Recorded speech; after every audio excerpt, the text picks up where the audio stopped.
whole Earth Store Bodhisattva living beings who have not yet obtained liberation have unfixed natures and consciousnesses. The evil habits will reap karma, while the good habits will reap a corresponding fruit. The good or evil acts arise in accordance with their states, and they turn in the five paths without a moment's rest. Đức Thế Tôn dạy, Địa Tạng Bồ Tát, nhất thiết chúng sanh chưa giải thoát thì tính thức bất định, ác khí kết nghiệp, thiện khí kết quả. Làm thiện làm ác theo hoàn cảnh, rồi luân chuyển ngũ đạo bất tạm ngưng. 421, số 421. Living beings, we are unpredictable by nature. Cái tính mình khó mà biết trước lắm. I know when I was growing up, lúc mà tôi trẻ, lúc mà I was growing up, I had this fascination to try and understand women. I don't know why. Hồi lúc tôi trẻ, lớn lên thì what are you have a smirk on your face in? I'm telling you the truth. It's a lifetime aspiration. Lúc mà tôi trẻ, tôi lớn lên á, thì tôi có cái ảo ước như vậy nè, là mình muốn được hiểu đàn bà. Okay. Muốn nói tới đó cái cô trẻ cô cười mỉm cười. Nói thiệt chứ tôi không biết mấy người đàn ông khác với tôi, đàn ông tôi thắc mắc về chuyện đàn bà dễ sợ. Isn't that right with you guys? You ever wonder about trying to understand women? Is that only me or is it you too? It's not. And you know, after all these years, I still don't get them at all. Sau bao nhiêu thời gian như vậy vẫn chưa hiểu được. Tu biết bao nhiêu trời, gọi là bỏ cái cuộc đời đi tu để cố gắng hiểu hơn, cũng không hiểu được hơn tí nào hết. Tại sao vậy? Why is that? Because they are unpredictable. Tại vì cái này là đoán trước rồi hết đó. See, so now I realize, looking at this slide, I realize it's futile to try to understand women. Bây giờ tôi mới hiểu, bây giờ tới ngày hôm nay tôi mới hiểu là cố gắng mà hiểu được bên cái phái nữ là vô phí thì giờ hiểu không được. Now, let give the women a chance. Quý vị có vấn đề đó với đàn ông không? Quý vị có nghĩ là có cần hiểu đàn ông mà hả? See, somebody nodded their head. Somebody is being honest. Huh? Don't try to understand man. đừng nghĩ mình tìm hiểu đàn ông. What? Because cái vị nghĩ là cái vị thấy được ổng rồi một cái hả? Ngày hôm sau đổi ngay lập tức. I'm telling them. I asked them on the women's side. I said, "You have that problem. You have the aspiration, similar kind of aspiration towards manhood as well." And they said, yeah, we do too. And I said, "Now I'm telling you, don't waste your time because it's useless. Because the moment they got us figured out, guys, we changed."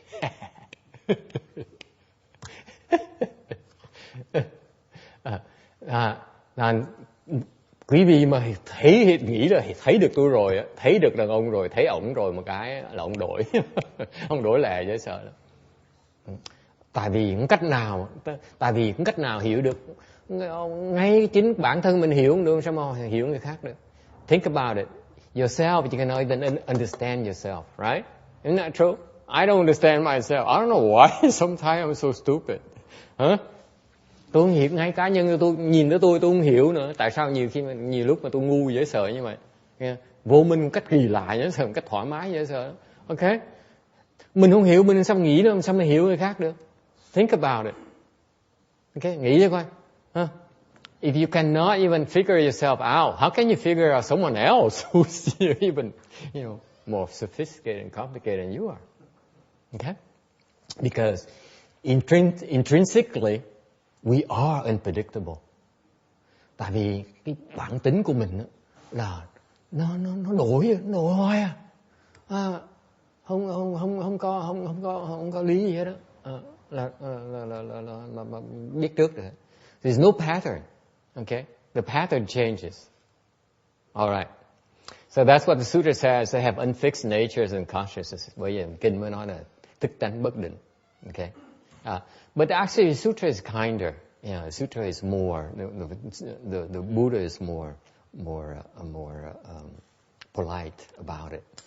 Cái này là tại vì trong kinh nói là thức tánh bất định, có nghĩa là cái tâm mình một khi là mình muốn làm tốt, một khi mình muốn tu, khi mà ngược lại mình xoay lưng làm một cái là muốn làm bậy, sao không muốn tu nữa. I see someone nodded their head. Because what happens by unfixed nature and consciousness is that our resolve is not very solid. It changes constantly. One moment we like to cultivate, we like to do good, and in no time at all we prefer to do to create offenses and not cultivate. It's much more comfortable not cultivate at all. Okay, không tu nó vui hơn, đúng không? Let's think about it, Amy. Cultivation is a lot of blood and sweat. What for? Chứ nghĩ lại chứ coi. Nghĩ coi, tu mà thấy khổ, thấy cực không, đâu có thấy sướng gì đâu. Tu làm gì? Right? Let's face it. Wouldn't you rather be at today is a hot day. Wouldn't you rather be in an ice cream parlor instead of sitting here? Quý vị nghĩ chứ coi, quý vị chẳng thà ngồi đi ăn cà rem hơn là ngồi ở đây, đúng không? Ngay bây giờ này. Okay? That's why I declare in the future we have ice cream in the Buddha Hall. Trong tương lai tôi sẽ xin phép cho cô Hằng Lượng sẽ cho quý vị ăn cà rem ở đây. I'm kidding. I changed my mind. Okay, tôi đổi ý rồi nghe chưa? To prove to you that you see I changed my mind too. So what happened is that we cannot stick to it. It's not about cultivation. Everything we do is very hard to stick with. Cái gì mình làm mình khó làm lâu dài lắm, đúng không? Isn't that true? Okay. Anyway, speaking of doing something long term, you know that in our family there's a singer has been going at it for decades after decades. Cái biết cái chuyện làm lâu dài. Trong pháp hội mình có một người ca sĩ mà đã ca sĩ rồi 50-60 năm, biết không? Anyway, cái gì? Yes. That's longevity. That's pretty good. That's excellent. Actually, I listened to your CD. Yeah. What do you want?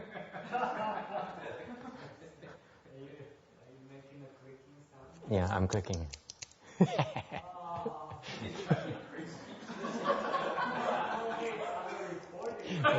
Sorry.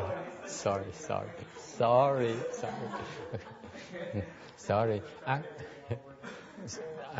I'm nervous. What can I say? Actually, your latest CD is the best I've listened to. I like it better than the prior ones. That's good. It's much more upbeat, much more content. You convey contentment. The prior CDs didn't have contentment. Tôi khen ông này là tại ông làm ca sĩ, ông mới cho tôi CD. What happened with your CD? Probably threw it somewhere. Nghe ông ca sĩ mà ông mới cho tôi, ông mới in cái CD ông cho tôi, ông mới ngày chiều hôm qua mới nghe. Tôi khen ông là cái CD này là CD mà ông làm hay lắm á, hay hơn mấy CD cũ. Nói là tại sao hay vậy? Hay tại vì bây giờ cái CD này cái tâm ông á nó có vẻ thỏa mãn hơn mấy cái tâm lúc còn trẻ. Hồi trẻ ông không có được hạnh phúc. It's true, huh? So you're more content nowadays than before, even though things are a lot worse, physically and everything else, right? Yeah. But you're a lot more content, though. But the point of this album was to make people happy. I see. That was the whole idea. Okay, so that's what I like. That's why I like the spirit behind the CD. Now you say it. Ông mới nói đúng, ông nói là tôi mới khen là tại sao ông có vẻ thỏa mãn. Ông nói là tại vì cái nhạc này có vẻ nó vui vẻ lúc trước. Cái vị nghe kỳ không? Nhớ đi đồn nghe, nói tôi nghe nhạc đó nghe, chứ không phải tôi tử tế vậy đâu. I was telling them in Vietnamese that go ahead and tell people I listen to music and that kind of thing as a monk. There goes my reputation.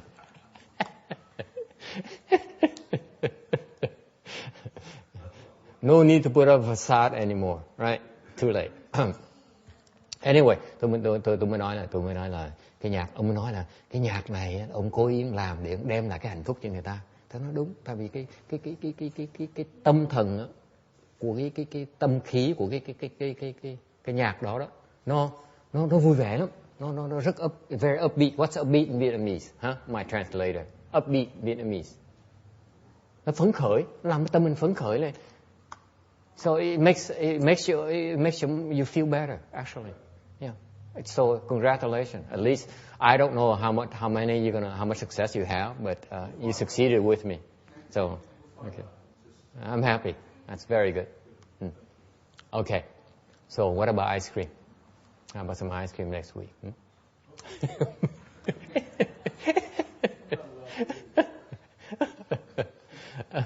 Tôi nói khen là bây giờ tuần sau đem cà rem tới ăn nha.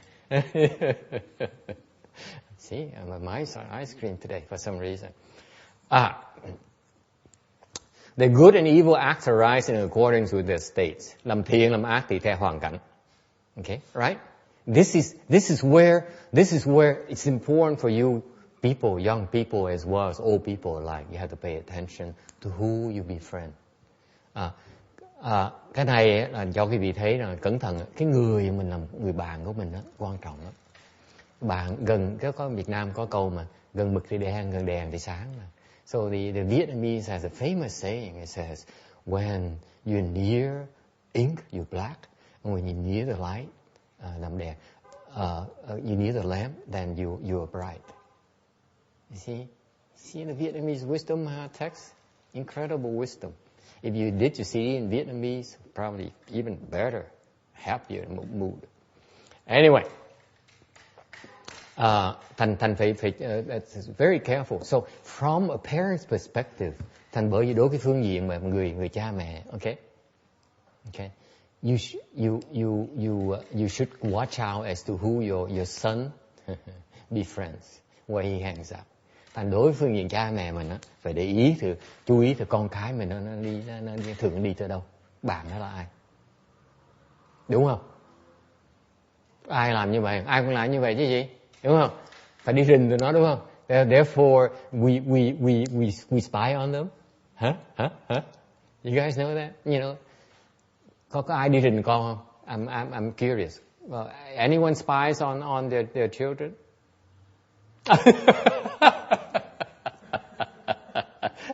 Someone's being truthful. Có người có nói nó thật. Có ai đi rình con không? Hả? Of course.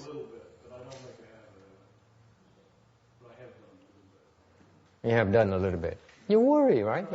Yeah. So anyway, that's what parents do. Cha mẹ là phải hiểu cái hoàn cảnh như vậy.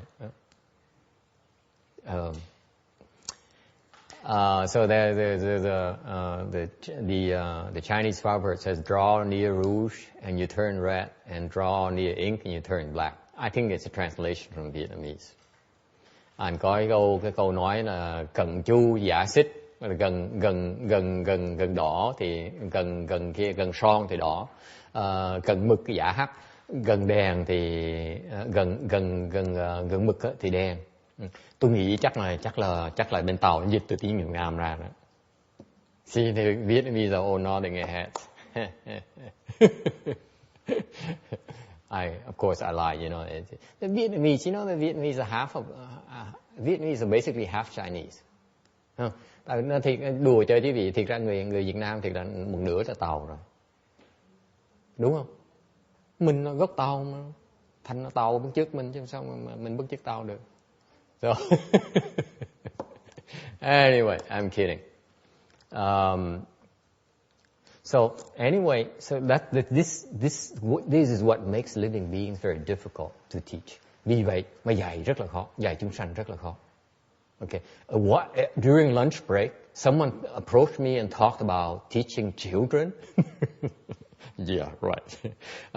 Có người nói tôi là trong lúc mà hồi trưa đó, nghỉ trưa đó, là có người tới nói là muốn dạy trẻ. Tôi nói tôi muốn dạy lắm chứ, tôi muốn dạy, cần có chỗ dạy. Cái điều tôi không dám nói với cổ là Dạy trẻ nó còn khó hơn dạy đàn ông, dạy người lớn nhiều.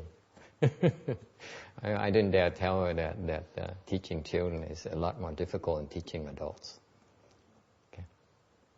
But someday, ngày nào đó mình sẽ có trường dạy buổi chủ nhật.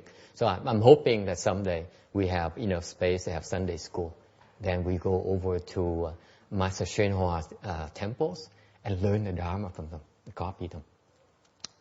And then the typical Vietnamese, we copy from the Chinese and we improve on it. Thành đối với Việt Nam mà chuyên môn đi copy người Tàu, xong rồi về mình làm hay hơn người Tàu.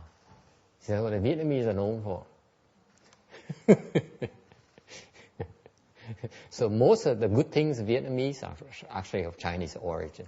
Thành ra những cái gì mà hay mà bên Việt Nam mà từ gốc Tàu đó, nó thì cái gì phần lớn là từ gốc Tàu. Anyway, just the same thing here. You know, I giống như cái cá nhân tôi vậy là tôi lúc mà tôi đi tu là tôi phải đi học tiếng Tàu, đi học theo Tàu, pháp Tàu, rồi bây giờ mới giảng lại cho người Việt Nam. So it's the same when I studied Mahayana, I had to go study from a Chinese because the Vietnamese Mahayana is not that good. Rồi bây giờ đem cái pháp Tàu về cho người Việt Nam. Hopefully we improve on it one of these days. Ngày đó chắc mình sẽ làm nó hay hơn pháp Tàu một tí. Okay, a little bit of advertisement here. Excuse me. Cái đó là hơi quảng cáo một tí nha.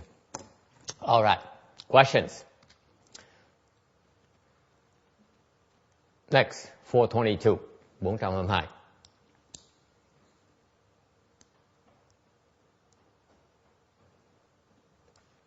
Our mindset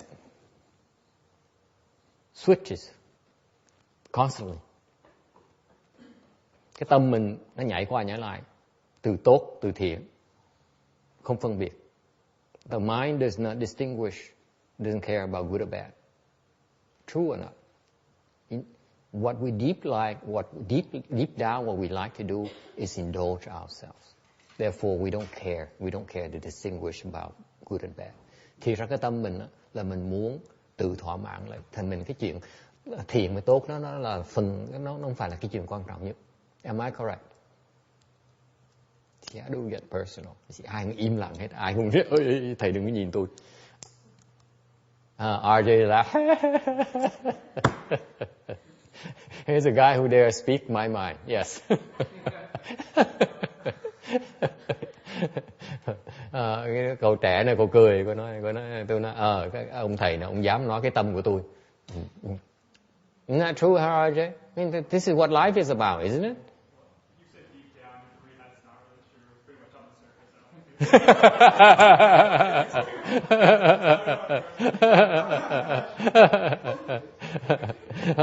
Ông nói thầy trật rồi, thầy nói là ông phải sâu rồi, cái này là ngay trên mặt tôi là như vậy rồi, nhưng không cần đổ vô vì sâu vậy đó. Yeah. If you're unaffected by principles, that's true. You know, I mean, there are plenty of people that's totally true for. I've been around a lot of people that's totally true for. They don't care about anything but indulging themselves. Okay. Once you start to study things, it's not really quite true. You know, you catch yourself a lot. But just a natural state. But Tex, what's the point in catching yourself? What purpose does it serve? Hang on, don't answer yet. Let me translate for the Vietnamese. This is important, okay? This because it intrigues me. Why would people want to catch themselves? Okay? Ông này nói là trên lý thuyết nói là đúng, mình thích mình tự thỏa mãn cái thú cái sở thích của mình. Okay? Nhưng đều á, một khi mà ông nói cái này ông Mỹ ông nói nè, bởi vì cái lão này lão quỷ này, lão thuộc chú Lăng Nghiêm đó, lão dữ lắm. I'm always telling them that you memorize the Shranga mantra, so you know ordinary man. So mà nói là một khi bắt đầu mà hiểu rồi, một người học rồi thì bỗng nhiên mình tự dằn lại, mình tự ngừng lại. Tôi nói tự ngừng sao kỳ vậy? Ông tự ngừng hả? Sao ông tự ngừng hay dữ? Tôi để tôi thắc mắc. Tại sao ông muốn ngừng? So go ahead. Well, once your conscience gets activated, you start to have some really powerful regrets and remorse from things that you've done. Then Conscience or guilt trip? Is it conscience or guilt trip? No, it's not a guilt trip, it's conscious. It's conscience. Okay. Guilt trip is something else again. It is. Oh, okay. That's what's laid on you from outside. Okay. The guilt trip. But conscious is an internal thing. You know when you're. You can't say, "Oh, my conscience." It's happening. Uh-huh. No. So what happens when the conscience disagrees? You have a hesitancy to do things that are Okay. Okay. Very good.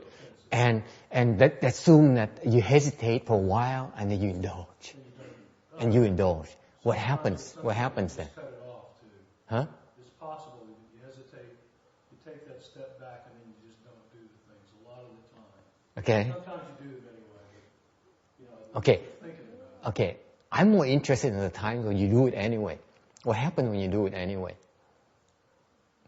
What happens? Yes. I have to think of a particular instance. Okay. Think about it. Tôi hỏi ông, thì ông nói là cái what's conscience in Vietnamese? I just forgot. Huh? Cái lương tâm. Thank you. Okay. May có người thông dịch viên ở đây, tôi chết rồi. Không khách nào tôi giảng pháp nổi. Cái lương tâm nó chặn mình lại, làm mình do dự. Okay. Làm mình do dự, làm mình phải đắn đo. Thì tôi mới hỏi ông á, vậy chứ thì ông mới nói tiếp, ông nói là thành ra cái lương tâm á nó chặn, nó làm tôi đắn đo và nó chặn tôi lại. Đôi khi nó chặn tôi không được, tôi mới thắc mắc, tôi nói vậy chứ những lúc mà tôi không cần biết những lúc mà nó chặn được, tôi không biết lúc mà nó chặn được thì cái chuyện gì xảy ra, không? Cái đó cái chuyện mà cái vấn đề lớn nhất của tôi lúc chặn được, chứ còn chỉ chặn được thì tôi nói làm gì. My problem is I can't stop myself. I mean in general, a person cannot stop himself. Okay, that's what really intrigues me. You kind of convince yourself that indulging in this particular pleasure is required for you to continue to exist. You have to do it. You won't feel right if you don't do it. But then, Okay. if your conscience is activated, but then you're watching yourself as you do it. Maybe even criticizing yourself. You really shouldn't. Okay, and then what? And then it's over. And you go on. But then sometimes if you contemplate it later, you decide to indulge less or not at all, whatever it was. But indulging not at all can be difficult for human beings. We are humans. You're boring. No, I'm not. You're so boring. Anyone else has a comment about that? That's the beginning of turning the habit around. Because the habit is very ingrained, not just in the mind, but it's probably in the senses too. So, it's the whole... Excellent. The whole Excellent. entity of self that you're fighting against. Excellent. Coming at you. Nghe hiểu không? What do you toy? Mệt quá. I was bitching to them about why do you have to translate all these important points all the time.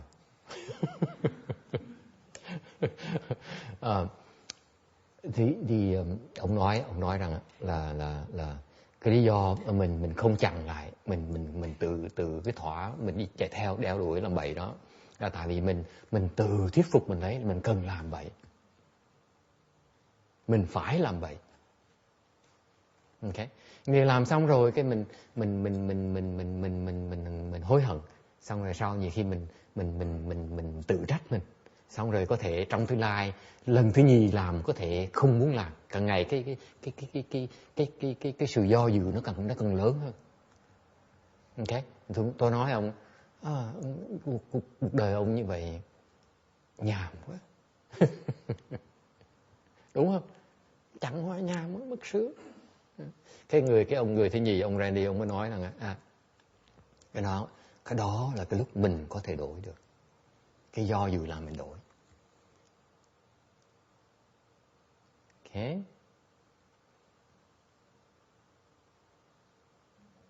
Tôi khen. Lúc đó mới đổi được. Phải biết phân biệt trái với sai trước cái đã. Thành ra khi mình biết làm sai rồi, mình cố ý làm như thường, cái lương tâm mình nó chặn mình lại. Nó chặn lại, nó than phiền. Phải không sư cô?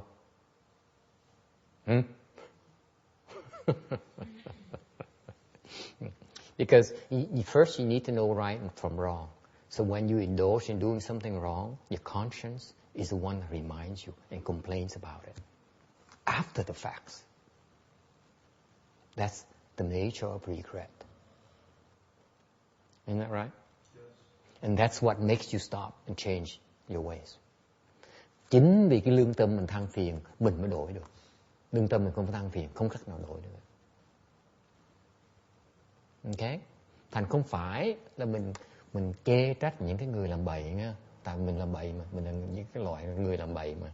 So I'm not saying about we shouldn't criticize those who do wrong. Okay?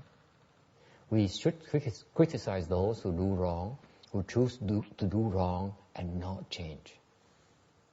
Because they don't know right from wrong. Okay. Thành mình chỉ có thể chỉ trích những người làm lỗi á, ai cũng làm lỗi hết, nhưng mà mình có thể chỉ trích những người làm lỗi mà không chịu sửa. Biết sai mà không chịu sửa, cái đó là lỗi lớn lắm. Okay? Because tại vì trong chuyện nó xảy ra thường ngày mỗi người lắm. Nhiều khi cái tâm mình nó tối đi, mình làm bậy. Okay? It happens in our daily lives when the mind is clouded, when the mind is covered up. We make mistakes. And we know about it. We realize we make a mistake. Mình biết mình làm trật. Okay? Nhưng mà mình không chịu sửa. Cái đó mới gọi là cái ác. You know you're wrong and you refuse to change your ways. That is called evil in my mind. Whereas you know your way and you're trying to change your ways around, to me that is human. Thành đối với tôi á, nếu như quý vị biết là lầm lỗi mà không chịu sửa, cái đó tôi gọi là cực ác. Còn nếu biết mình làm lỗi mà mình đắn đo, mình do dự, mình hổ thẹn về chuyện đó, đối với tôi cái đó gọi là con người. Okay. Because tại vì trong cái lúc mình tối tăm mình không thấy được cái đó. Because tại vì mình không biết được á, như Phật nói, nhất thiết á, pháp là giai thị hóa. Because we don't realize that everything is false. This is the Chinese wisdom, folks. I don't see it in Vietnam yet. Okay. Tại vì cái mà người Tàu người ta nói có một câu, ta nói là nhất thiết pháp là giai thị hóa. Tất cả đều là giả hết. Everything you see in front of you is false. Even though you think you're so right, it is false. Don't be so sure of yourself. Mặc dù mình tưởng mình thấy rõ ràng lắm, mình tưởng mình hiểu nha, thiệt ra mình là lầm. Anyone buys that? Có ai tin như vậy không? See? Không ai tin hết, đúng không? Tại vì bởi cái vị chưa có được trí huệ. You don't believe it because you believe that? Oh honey, I'm so happy.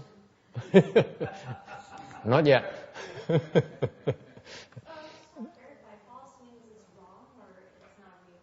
False means hoa. It's not giả. It's hoa. See, the Chinese is beautiful. Hoa. Biến hóa的hoa. Is that right, Danny boy? You see, that's the Buddhist wisdom, Chinese wisdom, by the way. Vietnamese don't have it. So what is it in English? The difference? It's actually transformation. It's not false. It's a transformation. The accurate translation from Chinese to English, it should be everything is a transformation. Because we kind of justify our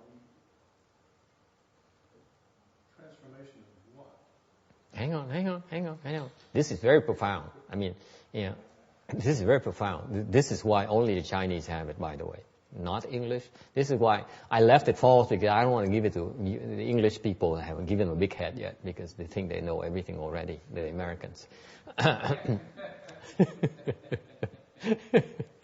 And Randy along with them. Tôi lúc mà người ta họ hỏi là cái giả, tiếng Anh giả là tôi dịch là giả, thì tôi cố ý tôi dịch giả, tôi dùng cái thiệt ra cái chữ Anh phải dịch là transformation là cái hóa chứ không phải là giả. Cái chỗ này cái chữ hóa này thì dịch ra là giả, ok? Tại vì thông thường ta dịch cái chữ là chữ giả. Đúng dịch cái này chính xác hơn á, sát ý hơn là tất cả đều là cái hóa cả. Ok? Lý do mà tôi không dịch ra chữ hóa thành transformation là tại vì tôi không muốn người Anh, người Mỹ nó tự cao, nó nghĩ nó biết hết tất cả. Thành mình bắt nó trở với tiếng Tàu, tiếng Việt để học thêm Pháp. Okay. Anyway, what is transformation? Cái hóa là gì? Anyone? Yes.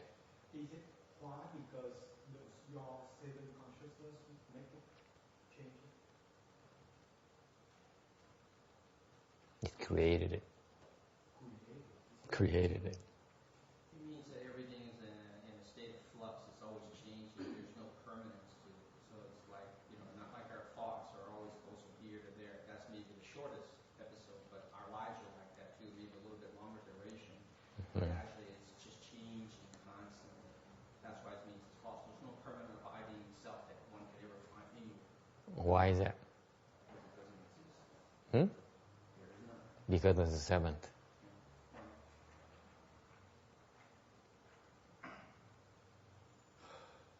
That's what's missing in your understanding.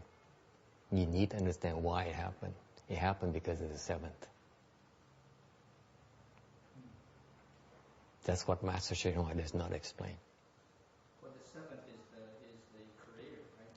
He's the guy that makes everything up, and the eighth is like the source where it comes from. He's like using the resource and using it and making it. Because the seventh constantly changes. That's why everything is changing constantly. Master Shinoi was very kind. He left me something to do. Because you guys read his stuff and I think I know everything there is to know about this. He hasn't explained to you everything yet. Thầy giảng này nghe. Có người hỏi. Người hỏi đó là học trò tôi đấy nghe. Khoan tí. Người hỏi có phải vì cái thức thứ bảy không? Tôi nói đúng. Cái hóa là cái thức thứ bảy nó hóa ra. Này ông trò, ông đệ tử Tiêu Hóa mới nói là thì tất cả mọi việc rồi là biến hóa, là không có cái gì nó đổi, không có gì nó thường trụ hết. Cái gì nó đổi, khi nào nó đổi đều nó đổi, nó thường nó đổi. Thì tôi nói đúng, thường nó đổi. Đó là tại Tiêu Hóa ông giảng như vậy. Nhưng đều ông chưa giảng cho quý vị biết là tại sao nó đổi như vậy.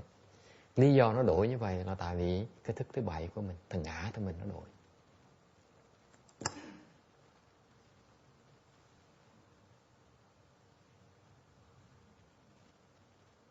Thấy chưa? Thằng ngã mình nó đổi tại nó unpredictable.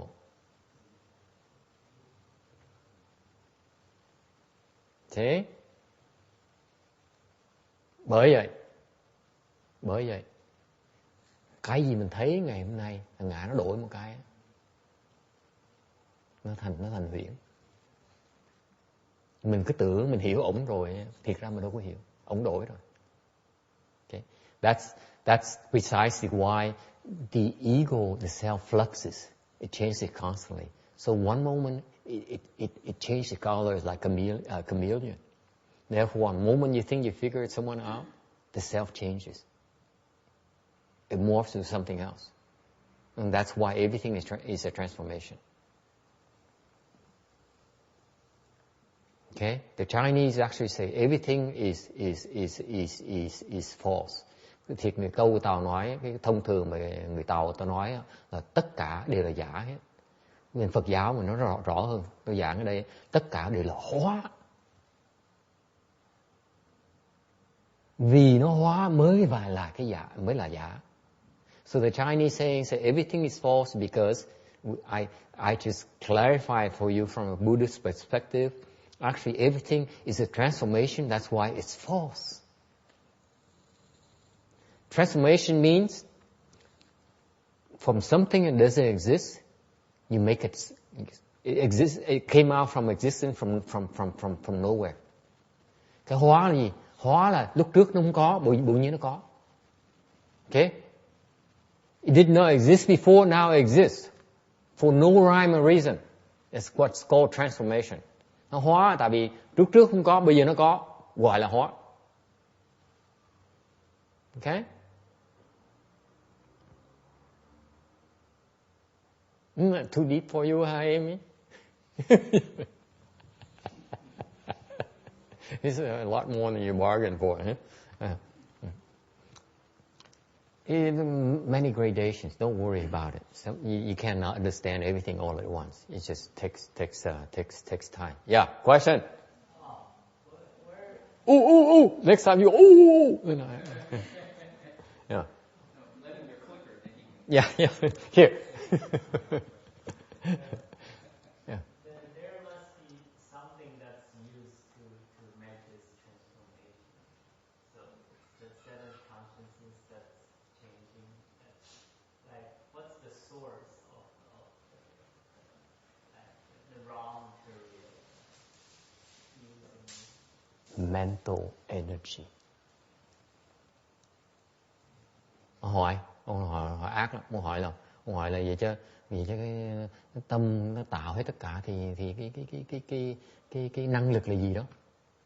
Năng là gì? Năng lực của cái tâm của mình. Cái tâm mình nó mạnh như vậy đó. Your mental power can bring about the transformations.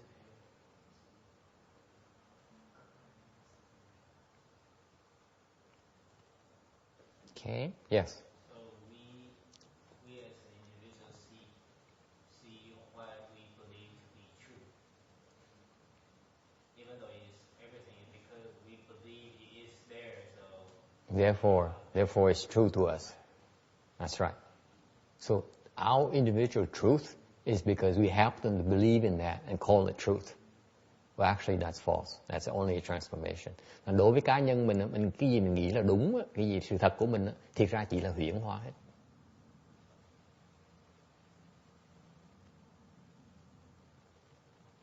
Okay. Questions, comments. Có ai thắc mắc gì không? Sư cô thắc mắc gì không? Im lặng. Tiếng thích.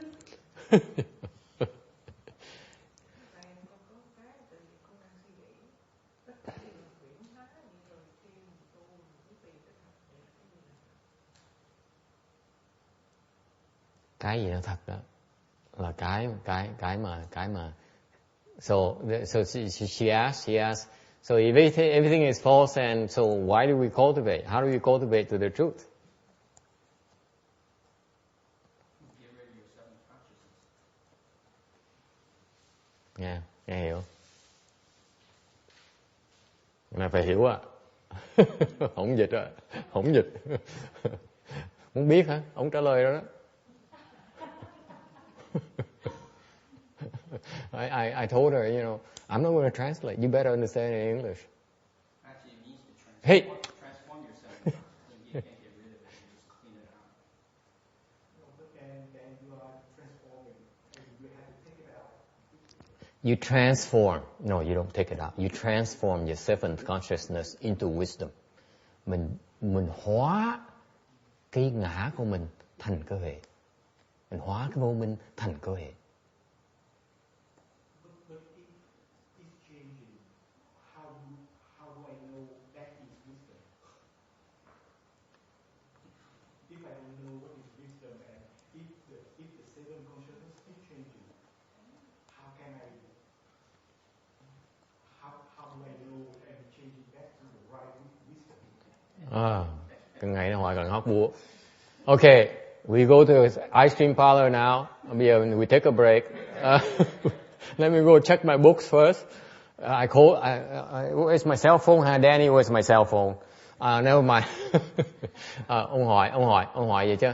Vậy chứ nếu như mình gạt cái ngã của mình đó, thì làm sao mình biết là cái ngã mình là cái hóa luôn nữa, làm sao mình biết là sự thật được, mình biết là mình gạt được nó, mình trừ được nó, mình biến hóa nó được đó.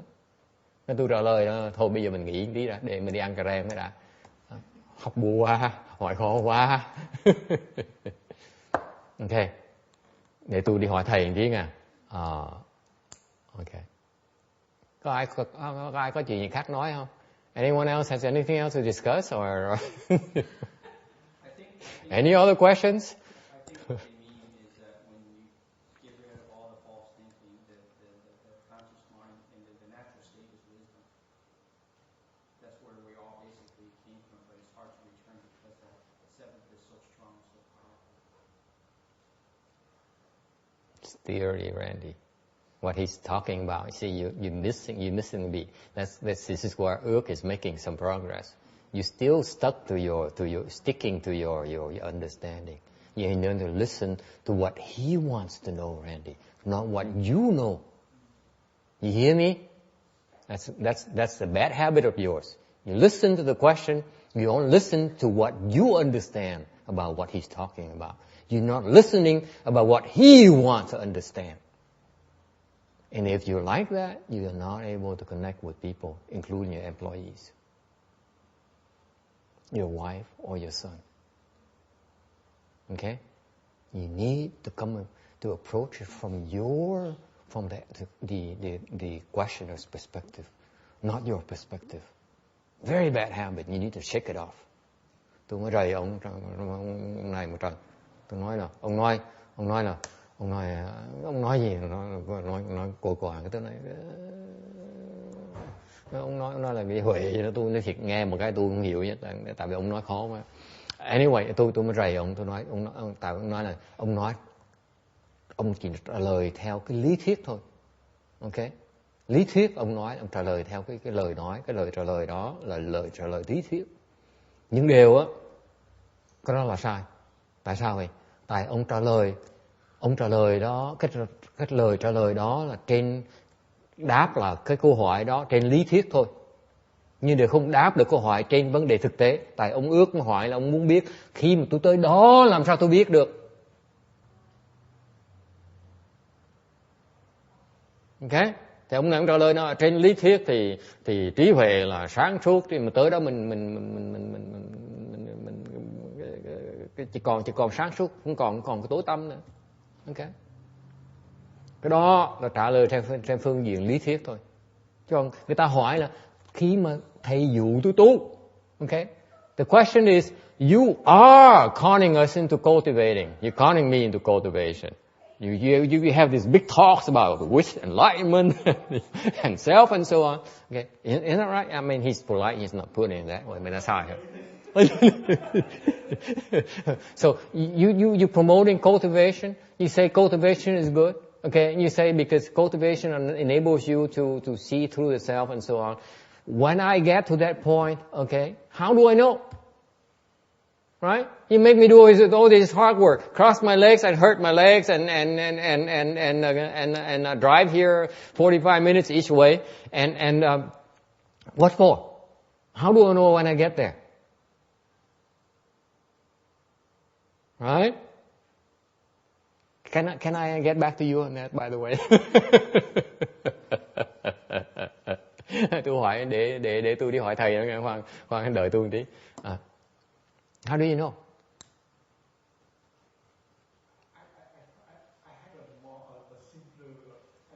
I was thinking that if you can take the sensing consciousness completely out, then you connect the 6 and the 8 directly.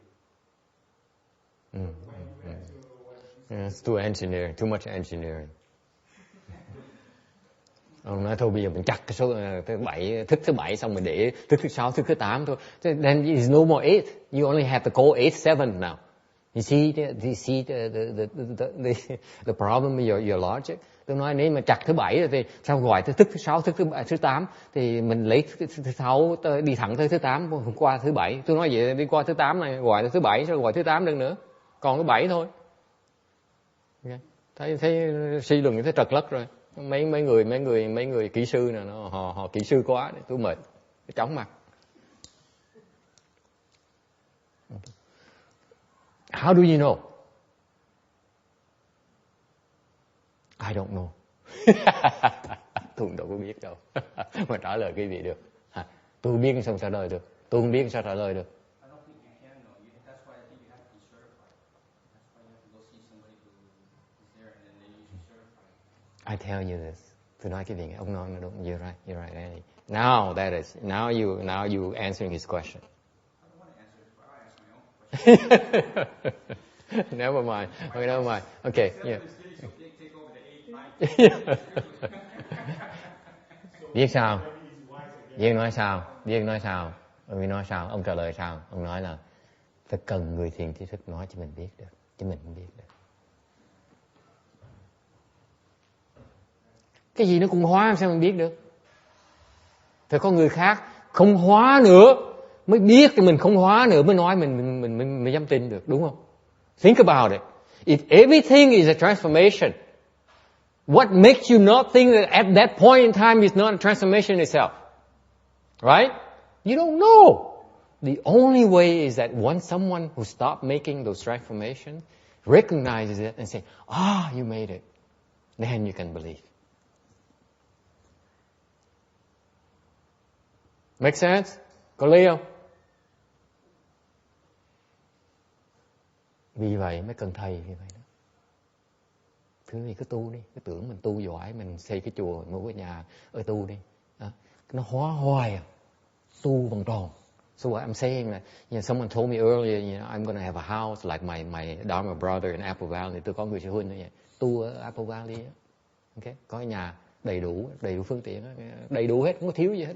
I was there for one day. I'm bên bờ Viên Giáp for one night and one day. I had everything, plenty of food, plenty of sleep, computers, telephone, you name it. He has everything. Okay, perfect. Hoàn cảnh thuận tiện tu vậy. Tu vòng tròn 1 năm là không tiến bộ gì hết. 1 year, no progress. Bởi vì cần thầy vậy đó. Thầy, mình thấy mình đi đang tu vòng tròn, thầy nhắc này, không được nghe chưa? Phải gỡ cái chỗ này nghe chưa? That's why you need a good know advisor. Because he recognizes you are not making progress. You see that? So I've been beating into your head. Tôi cứ nhắc họ hoài rằng, okay, that you need to look for a good know advisor for that reason. Tại vì tôi nhắc họ hoài là phải đi kiếm thầy, tu phải kiếm thầy. Why? Because I just gave you example, someone who has all the conditions are right for cultivation. For the rest of his life, he has nothing to worry about. Sư huynh tôi đó, đầy đủ hết rồi, không thiếu cái gì nữa hết.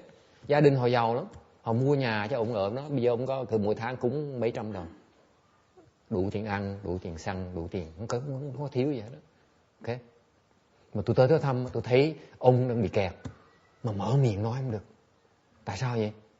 Ông không hỏi ai mà dám nói. Đúng không? Mình tư cách như nói người ta. So I saw him being stuck there. I remember I told you I gave him 3 years. I hope in 3 years' time he realized he's going to be stuck. So I was there. I saw him being stuck. Okay? I went there because I thought I take a day off. Tới thăm ông thì tâm tôi muốn lè phè một ngày. Okay? Tại ở nhà phải làm việc. Rồi tới đây phải làm việc nữa. Cứ mình viện cớ mình tới thăm ông thì mình lè phè được một ngày. Mình nghỉ hè một ngày. Mình thấy đó, mình thấy mình lè phè xong mình thấy mình hối hận quá. Trời đất ơi, cái ông bị kẹt. Mình tới mình hưởng của ông á. So I was there to profit from his blessings for one day. So I felt a bit guilty. But there's nothing I could do. Because he did not ask for instruction. He did not ask for help. There's nothing you can do. Thành mặc dù thấy nó kẹt, mà người ta không hỏi mình, sao mình tư cách mình dám mở miệng nói người ta. Đúng không? Thành you don't know how critical it is.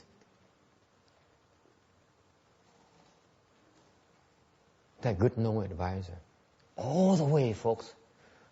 Cái thiện tri thức nó quan trọng. Ngay từ bây giờ tới lúc mình thành đạo, mình phải cần thiện tri thức luôn nữa. Đừng có tưởng. Không có dễ như vậy đâu. It's not that simple, folks. You need a good no advisor all the way from now until the day that the self ceases to exist. That's when you really need a good no advisor even more. Sau khi mà ngã nó ngừng lại rồi, lúc đó cần thiền tri thức hơn nữa. Quý vị đừng có tưởng bợ.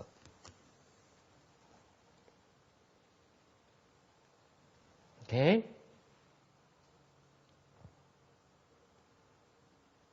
Questions?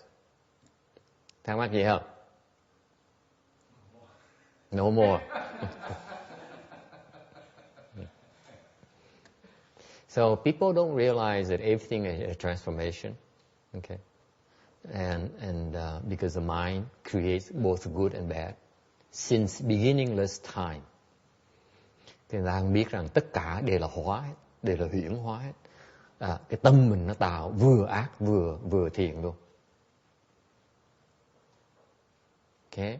Từ vô thỉ. Think about it. See, you guys don't catch the word beginningless time. Thì vì không hiểu chữ vô thỉ. What does it mean? Beginningless time. Vô thỉ là gì? Không biết nó bắt đầu lúc nào. Don't you know when it all began? That's how long ago. Minus infinity back there. Cái này là trong toán học hoặc là what's infinity in Vietnamese? Vô tận từ quá khứ vô tận luôn.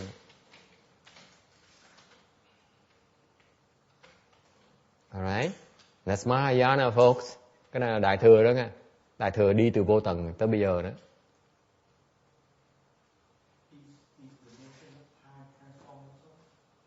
Yeah. Yeah. Yeah. But you need to start with the false before you can get to the truth. Ông hỏi ngược lại. Càng ngày nó hỏi càng khó. Would you mind going to get some ice cream for us, Ước? Yeah, it's just perfect for ice cream today. Here. Để tôi gợi nhờ ông Phước đi mua cà rem về mình ăn ha. Càng ngày hỏi càng khó, càng ác. He asked me 3 questions. The third question is harder than the first one. Vừa thôi. Câu hỏi gì quên rồi?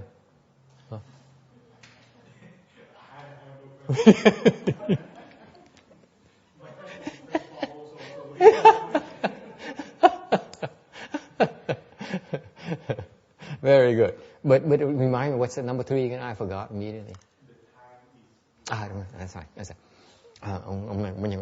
Khi ông lẹ nhớ sợ. You used to be so much slower. Isn't that right? Did your wife notice any change recently? Your son, maybe? Your wife? Anyone made any comments? Because you struggle for a long time. You have this huge struggle here, and you made it. You broke through.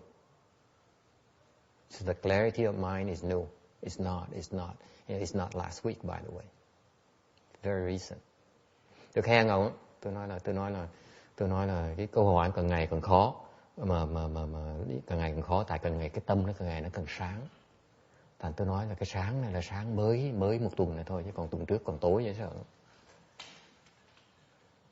Tôi thấy ông tối. I saw him struggle for a long time. I see how smart you are. And let me see you figure it out. Tôi thấy ông kẹp, mà tôi cứ cười khà tới này để coi thì nó kẹp, nó gỡ cách nào. Ông là người học thức mà, người giỏi mà. He có bằng master mà, giỏi lắm, thông minh lắm. See, he's a smart one with education and success and all those things. Okay. So very good, Ước. It's very good. I'm very happy for you. Thằng tôi khen cậu là bị kẹt mà tự gỡ được là giỏi lắm. Okay. Ông hỏi rằng cái vô thủy, thầy nói vô thủy, không phải thời giờ, cái thời gian cũng là một cái hóa luôn hả? Nó đúng, cũng hóa luôn. Nhưng đều nó cũng giả, nhưng đều mình phải từ giả mới tới sự thật đấy. Cái gì mình chỉ thấy giả không, mình đâu có thấy sự thật đâu. Mình phải dùng cái giả mà tới sự thật thôi. Gọi là tu. Ok, đó là cái khéo léo của cái tu hành. Cái khéo léo của tu là mình chọn cái giả để mình gạt cái gã từ từ mình tới được cái sự thật. Giống mình lột cái cây chuối vậy đó. Người Tàu có cái chuối, bóc cái chuối ra từng lớp. It's just like my master, Venerable Shen Hoa, has the analogy of the banana tree. You peel the banana tree layer after layer, you enter the core, which is emptiness, nothing there. Thành mình lột cái chuối, lột từng lớp thôi, từ từ rồi cuối cùng là còn gì? Trống không còn gì hết. That is cultivation. Cái đó là tu đó. Cái đó đi từ giả tới thật đó. That is to go from false to the truth right there. You keep on peeling away. One layer after the one layer after one layer after one layer. Okay? Questions? Yeah. Cái hóa này thì nãy giờ con nghe trình bày về tất cả các câu hỏi thì con thấy là do nguyên nhân mình chấp trước, cái chấp trước mà nó sanh ra trùng duyên khởi, mà cái hóa này hồi nãy thì nói là thức thứ bảy, mà nếu thức thứ bảy mà còn chấp trước thì nó đủ thứ cái khổ và nó phải nói cái duyên khởi là vô thủy và vô chung, thì Đức Phật có dạy là mình chuyển cái thức này trở thành cái trí. Thức thứ bảy này chuyển thành trí, mà trí của thức thứ bảy nó phải là bình đẳng tính trí. Khi mà mình bình đẳng, mình nhìn mọi sự việc không còn chấp trước là cao thấp, tốt xấu hay là giỏi dở, thì con nghĩ là lúc đó là tâm nó tịnh thì duyên không còn khởi, thì không còn hóa nữa. Có được không?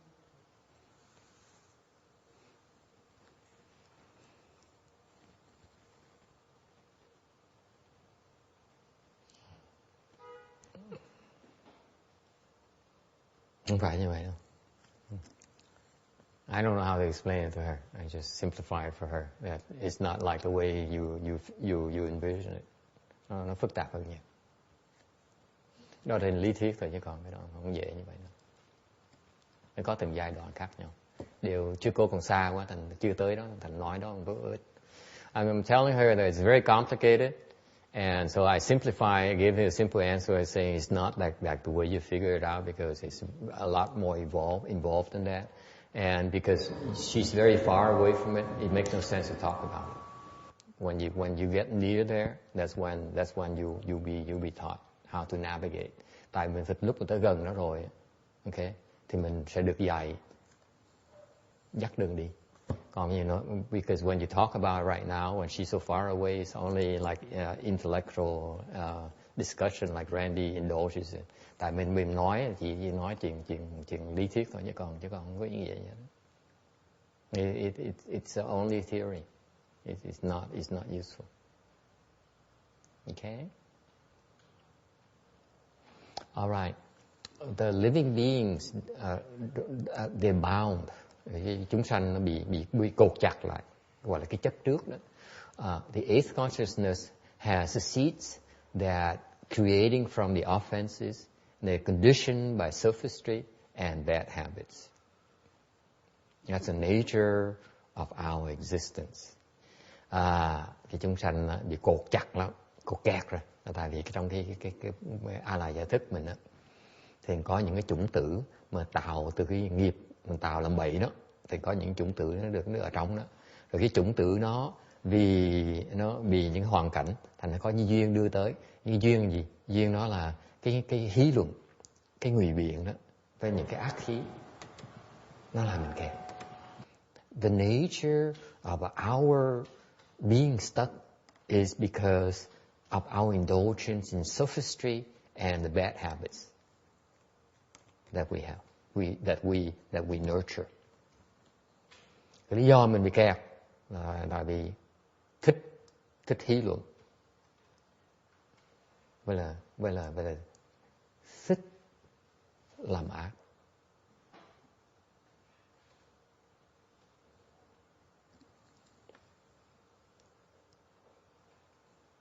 Questions?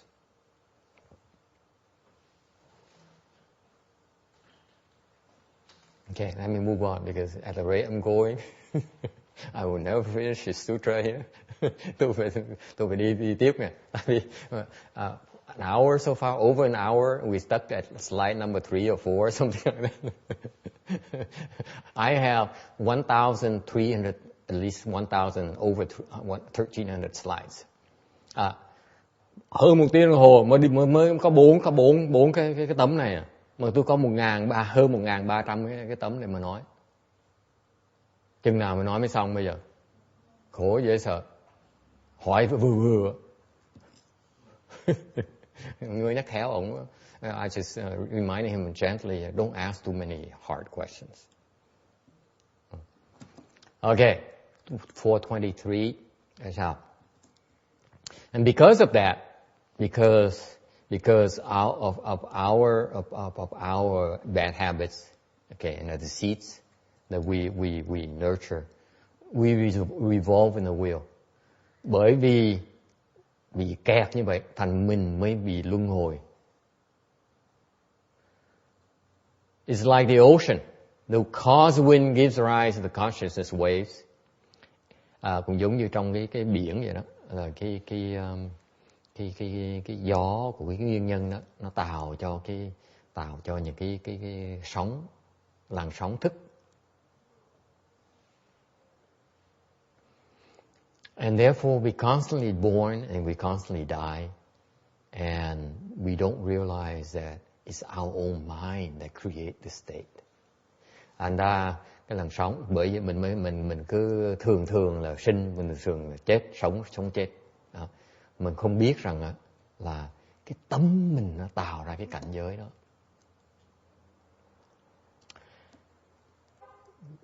We don't know how to guard our self-nature. Mình không biết giữ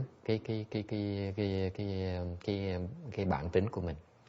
We don't know we should not follow defiled condition. Mình không biết rằng mình không nên làm bậy. Therefore, a national master said, có một cái quốc sư nói rằng, the master said, I have the English here, có tiếng Anh này, tiếng Việt là mê thời kiết tính thành tâm, ngộ thời thích tâm thành tĩnh. It's a kind of rather poetic. It says that when you're confused, you how do you say in English, Amy? Not or congeal.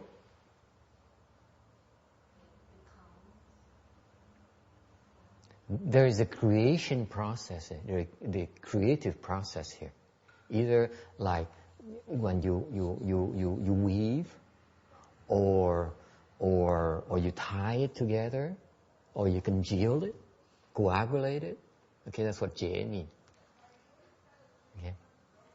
Phải không? Mấy người giỏi tiếng Tàu có đúng không? Huh? So, when you're confused, you weave or you bind. The Chinese word has many meanings: weaving, binding, or congealing. Okay, coagulating your nature and turn it into your mind.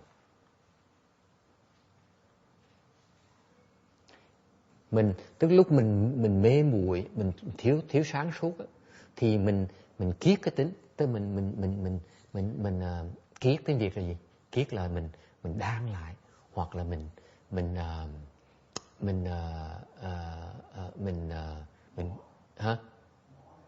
bó lại, mình cột lại, hoặc là mình làm nó đặc lại. Okay? Gọi là kiết. Mình kiết cái tính thành cái tâm. Cái tâm mình là mình tự tạo ra cái tâm, là tại mình lúc mê muội, cái tâm là cái sản phẩm của cái sự mê muội của mình. In other words, your mind is the product of your confusion. And when you are enlightened, that's when you undo that. Thành khi mình giác ngộ, tâm mình sáng rồi, thì mình làm ngược lại cái vấn đề đó. You undo that process. You decongeal, you undo the damage. Okay? Too much? Hả? Nghe có hiểu không? Of course not. You don't understand. Anyway, I need to plant the seeds in you. I need to plant good seeds in you. Nghe thì không hiểu đâu, nhưng mà cứ kệ chịu khó nghe để mà trồng cái chủng tử tốt vào. Trong tương lai sẽ hiểu. Đừng có lo. Okay? A little bit longer. Cần nhiều thì giờ hơn tí như được. Question? Again? When we confuse, we take one problem and mind with all the problem, even though in reality they are not correlated. No.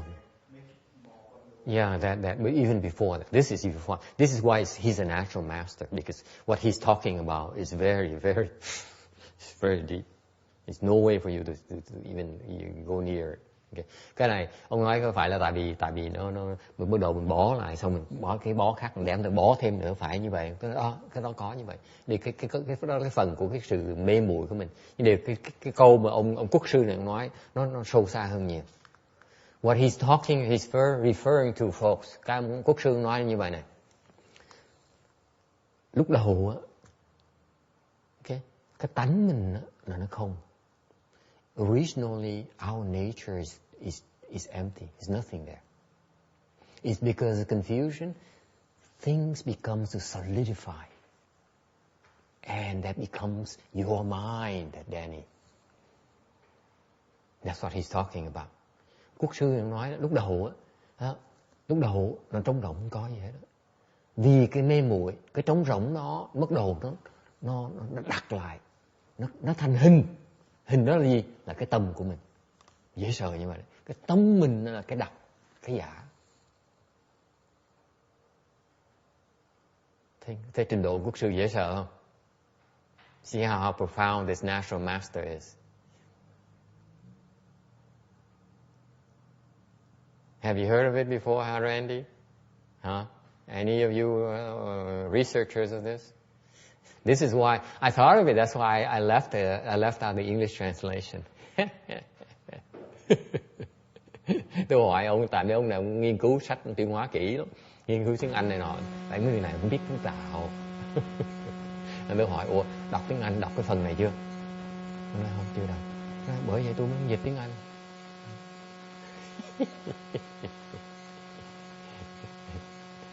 Okay. Tại vì tuyên hóa ông tử tế với tôi, ông nói nếu mà tao giảng hết tất cả tiếng Anh, dịch ra tiếng Anh tất cả thì sau này thằng Bình Hóa không có việc gì nó làm hết. So that's because the Master Shenhua is kind to me. He says if I translate and explain everything, then Dũng Hoa has nothing to do when his time comes. Okay, 424.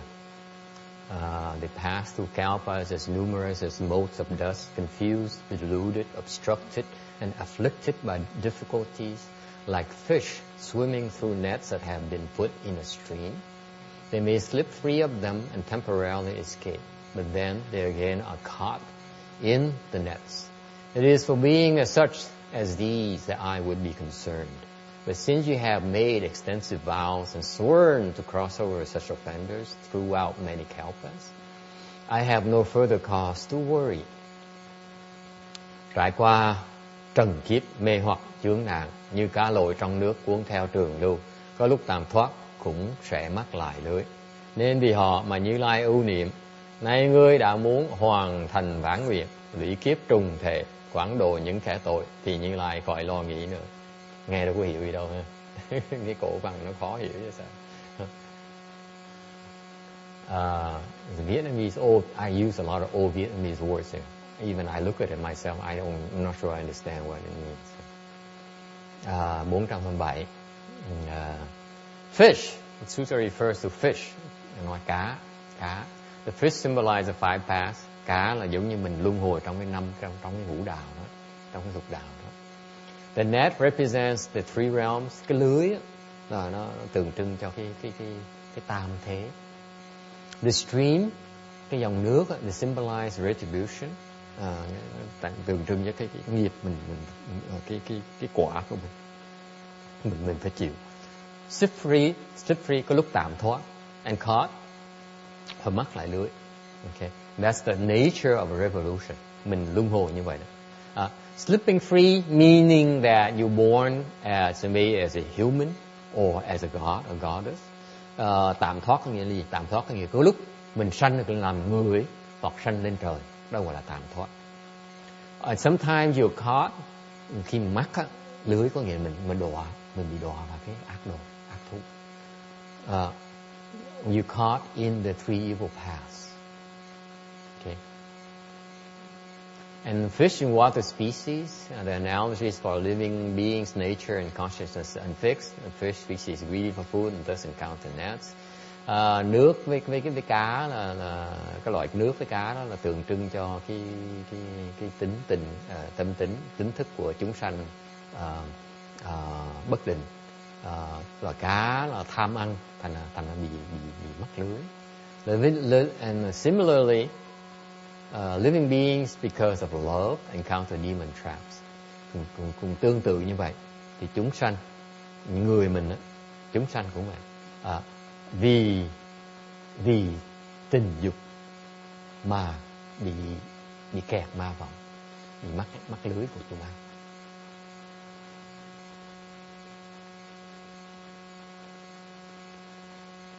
Yes.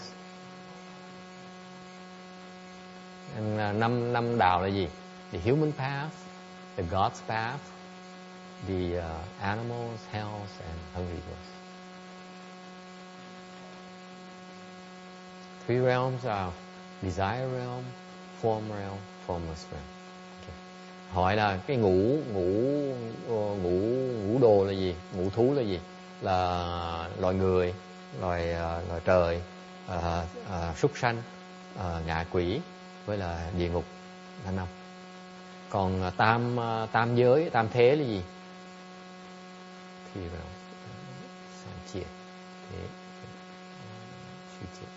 tam giới là gì? Giới là dục giới, mình ở chỗ này gọi là dục giới, chỗ mình ở là dục giới. Ở trên một tí lúc mình vào sơ thiền một cái gọi là sắc giới. Rồi ngũ thiền trở lên gọi là vô sắc giới. Ba giới. Okay. Questions? Any other questions?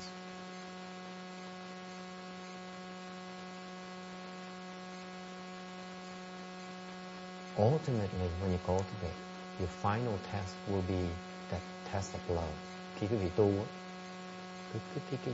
cái thử thách cuối cùng quý vị là cái tình cảm, tình dục nó chạy vô được. That's why don't take this lightly. I'm telling you, I'm tipping you in right now. This is your final test. You cannot pass it. You can go and get rid of the 7 until you meet with this. Thành nói cho thì viết trước, báo thì viết trước khi bị tu trong tương lai, khi muốn diệt được cái thức thứ 7, diệt cái ngã, phải qua cái này, qua cái ma vọng, phải qua cái tình dục.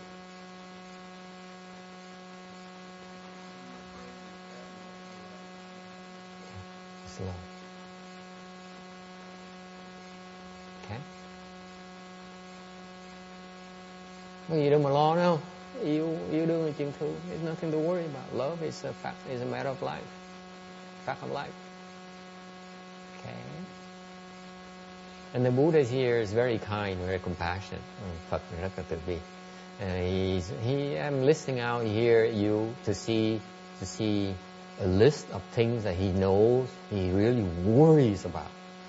Kinh nói rõ ràng, Phật nói là tôi đừng lo về cái chuyện này.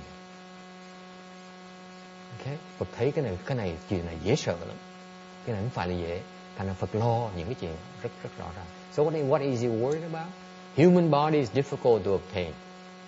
Cái thân con người á khó mà được. The Buddha says he looks. Phật á, là người có cái trí huệ. Cái gì Phật cũng thấy được hết. Mà Phật nói là cái việc mà ngày hôm nay mà mình mà có được cái thân người này á, là chuyện khó không thể tưởng được. The Buddha, he has his wit, his Buddha eye, he can see anything, everything. There's nothing he cannot see. He uses Buddha eyes and looks at us and says, for you to have this human body, Jimmy, is extremely difficult. Extremely difficult. Thế mình phước dễ sợ không? có được làm con người á, là khó không thể tưởng được.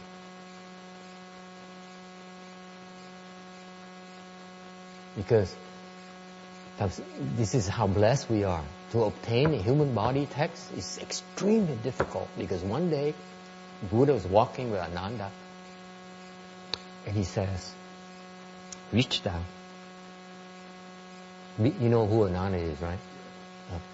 Cái câu chuyện này. Một ngày kia Đức Phật với là ngài Ananda mới đi bộ với nhau, thì Phật mới thò tay xuống, lấy một nắm tay lá của rừng lên tay. So he reached down and scooped up a handful of leaves.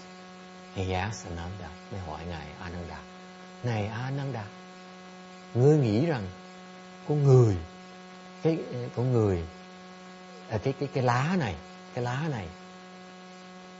lá này với lại lá của trong rừng, cái nào nhiều hơn? So he asked, the leaves here in my hand versus the leaves in the forest, which one is more? So Ananda says, of course, we're on one. It's obvious. The leaves in the forest is obviously they're more than the leaves in your hand.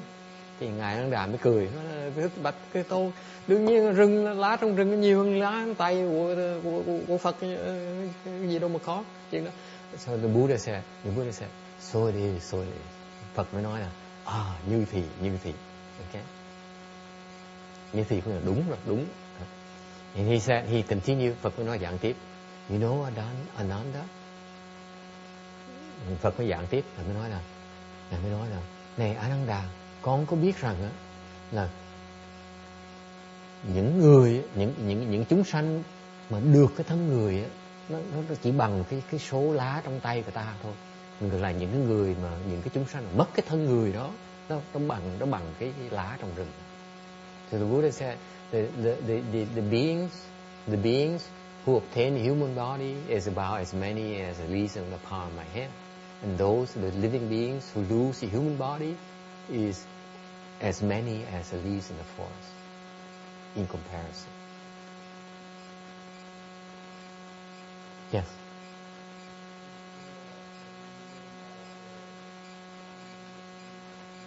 Of the earth? Yeah. Kind of like leaves better. Nó sửa lưng tôi ngay lập tức. Oh, he's busy, so never mind about ice cream. Nó sờ lưng tôi, ổng sờ lưng tôi. Ông nói là có lý do là thầy dùng cái chữ lá thay vì dùng đất không? Tôi nói tại tôi thích lá nó sạch hơn. Leaves are cleaner. Then I don't have to tell you. Then the Buddha goes to the stream and washes his hands. You go like this and your hands are clean. I'm opting for elegance and convenience. Modern times, remember? Tôi nói tôi chịu khéo không? Tôi nói là nếu mình lấy tay mà lấy đất lên thì tay nó dơ rồi, phải đi tới sông rửa tay cho sạch, tốn thì dơ tôi. Nếu tôi nói lá thì tôi chùi tay nó sạch khỏi mất không? Thời buổi văn minh mà làm chuyện dơ giấy họ đâu có được. Ok, khổ ghê, tụi nó bắt bẻ từng lý từng tí. Khổ. Okay, never mind. So that's the first difficulty. Cái khó cái thân người khó dễ sợ như vậy. Okay. Thì cái đúng là ông nói đúng, thì là cái đất nó nhiều hơn, cái đất nó một tay, và cái đất cái quả đất. Thì actually what he is right. I'm being facetious. The actual thing is that scoop up some dirt. He compared the dirt in his palm, his hand, with the dirt on the great earth. That's the comparison. Thì Phật mới so sánh cái đất trong tay với đất của cái quả đất, mới thấy khác lớn như vậy. Để mình thích sạch thôi. I'm just have attached to cleanliness. Thành ra tôi dùng lá. It's not the first time, by the way, I use leaves as a principle of cleanliness. Tôi trước giờ tôi giảng phần đó, tôi giảng lá, tôi nhất định tôi dùng đất, tại tôi thích sạch sẽ.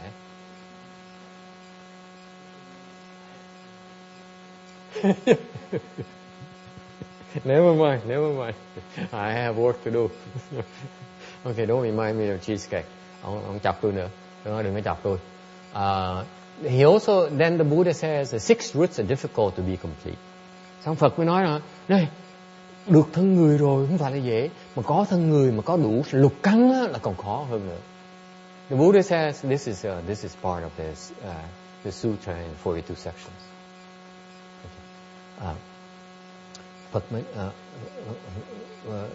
He says that once you obtain a human body, okay, on top of it, a human body complete with the six sense organs is even more difficult, exponentially more difficult. Nhân lên cái khó nhân lên chứ không phải là cộng. Cái thân có rồi xong rồi cái thân mà có đầy đủ lục căn là còn khó hơn nữa. Là cái toán nhân chứ không phải toán cộng. This multiply exponentially. Okay?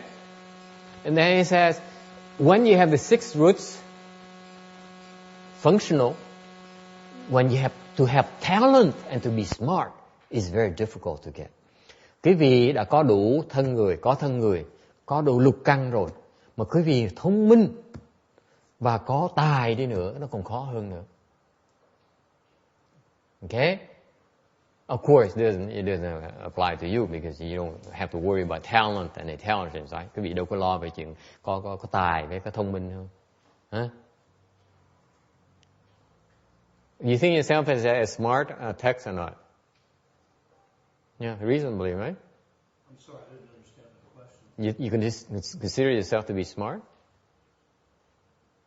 You have to be smart to do what? No, I'm just asking a question. Don't be so defensive, my friend. I haven't understood the question. I'm asking, do you consider yourself to be smart? Yeah.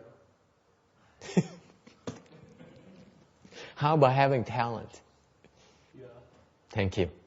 I rest my case. Đâu phải ông nghĩ ông có thông minh không? Thông minh về cái chuyện gì? Tôi nói sao mà cẩn thận gì? Tôi hỏi thông minh thôi, cứ trả lời có thông minh hay không? Nó có. Ngoài vậy có tài không? Có. Chứng minh xong rồi. See, no problem, right? Nothing to worry about. Okay, number 4. Long life is difficult to obtain. Có tài đi nữa, có thông minh nữa thì là chết yểu. When you have talent, you have intelligence, and have the six roots are complete, you have a human body, then you have a short lifespan. Okay? Số 5. 5. The wise people are difficult to encounter. Nếu có sống nhe răng, nhăn răng nữa, sống lâu đi nữa, lớn tuổi nữa, tóc bạc phơ nữa, gặp thiền tri thức không phải là dễ. What's the wise people? Actually, Ming Ren is meaning wise people are someone who understands, whose mind is clear. Okay? Cái minh nhân, thiền tri thức, minh nhân có nghĩa là người mà có trí huệ đó, người óc sáng suốt đó. Okay, number 6. Số 6. Straightforward faith is difficult to have. Trực tín rất là khó mà được. What is straightforward faith? Trực tín là gì? Anyone knows? Có ai biết trực tín là gì không? All of you are yawning like crazy. Những người mà đang ngáp dễ sợ đó, trả lời coi, nghe coi nữa. Not you, you're not yawning yet. Yeah. Trực tín là gì? Or the people who are falling asleep, người đang ngủ gật nữa, trả lời nghe coi. Okay. Trực tín là gì?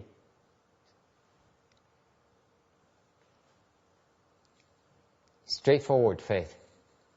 What's that? Well, take it at the meaning of the words. You hear it and you believe it. Hmm? You just hear it and you believe it immediately. It's straightforward. Nghe hiểu. Nghe tin. Không cần hiểu. Always playing with words. See, you have to be Vietnamese to appreciate the humor behind it. But I ask her, when you hear, can you understand? Okay. It's a play of words to hear and understand. And hear and have faith. Nghe hiểu không? Anyway, it's too subtle. You guys see, I do have my fun and my own fun for myself. No one gets it. Cái này là cái chuyện khô hài riêng của tôi, không ai hiểu được. Anyway, straightforward faith, ông nói rằng là nghe mà tin. Thấy nó dễ sợ không? Nó đâu có học gì nhiều, ông học gì, nghiên cứu về Phật pháp gì nhiều đâu. Nói là hiểu. Người nó không phải người tầm thường. I was praising you. I said that's right. That's right. For someone who does not know much about Buddhism, that's right. The straightforward faith or the pure faith or the simple faith is that you hear and you believe it.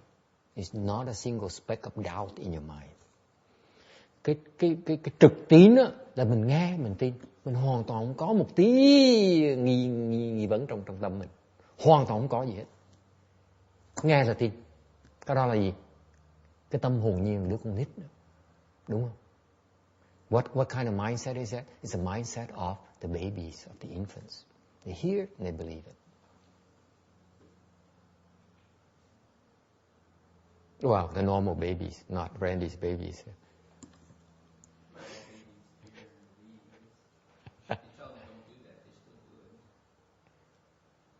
No, the younger ones, before that age.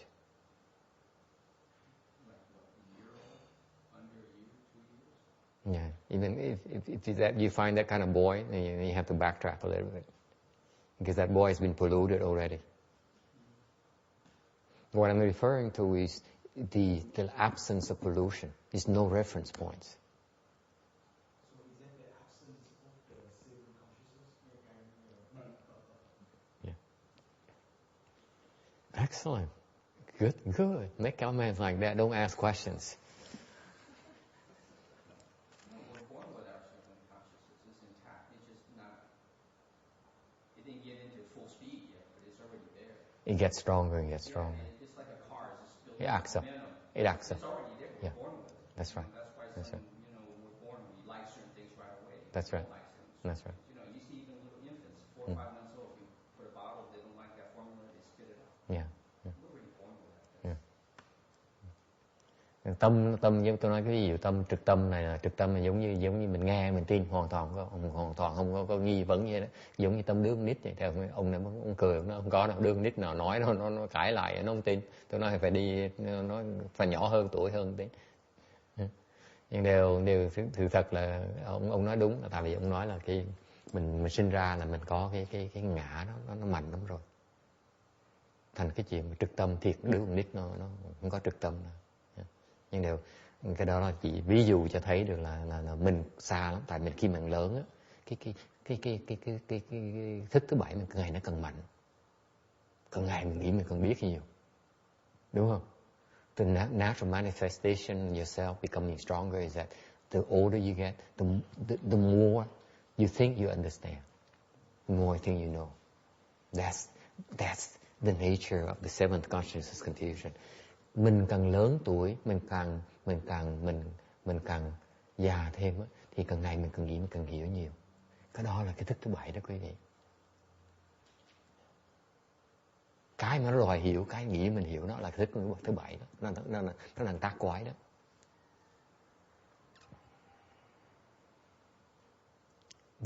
That thought that arises and says, I know, I understand, that is seventh consciousness right there.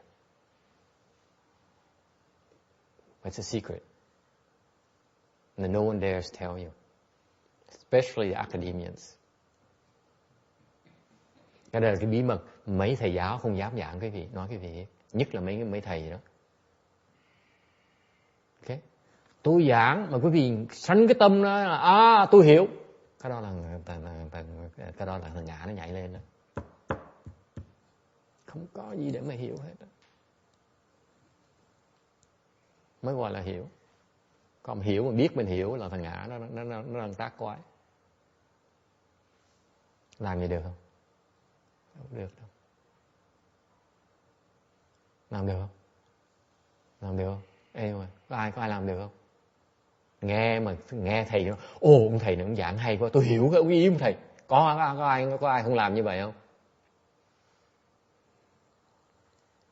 You sit there and you listen to my explanation. Oh my God, he explains it so well. I like the way he explains it. I think I understand what he means. Does anyone not do that at all? You do it constantly. It bores me to death. Okay? The self is constantly rearing its ugly head. Thấy cái vị ngồi nghe cái vị giảng, nghe cái gì là gật đầu cười đó. Cái đó là ngã nó đang tác quái. Thấy dễ sợ không? Nó cô cười khoái ha, thích chí ha. Ngã tác quái nữa. So see, herself is manifesting right there. She's laughing, giggling. So it drives the point home. Because he's the one who likes to understand. Cái này đối với sư cô là rất là thích thú lắm, tại vì sư cô thích hiểu. Thằng cười khoái lắm. Bị bắt quả tang nữa. Cái bị bắt quả tang hoài, cứ nghĩ mình thông minh. Khổ, tội dễ sợ.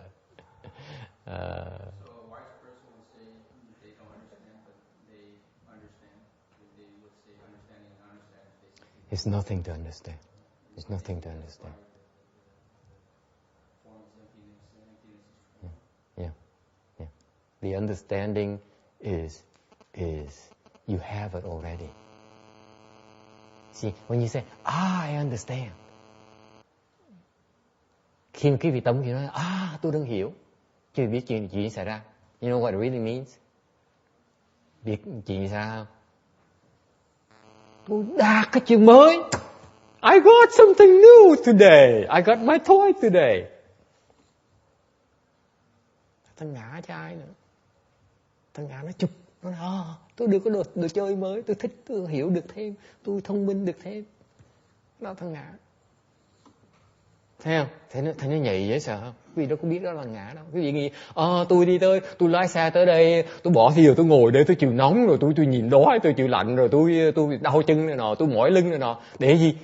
Tôi hiểu được, ngày này tôi thông minh hơn một tí. Thằng ngã nó đang tác quái. Thế khổ không? Chẳng đời quá ha. Tôi nghe Pháp làm gì?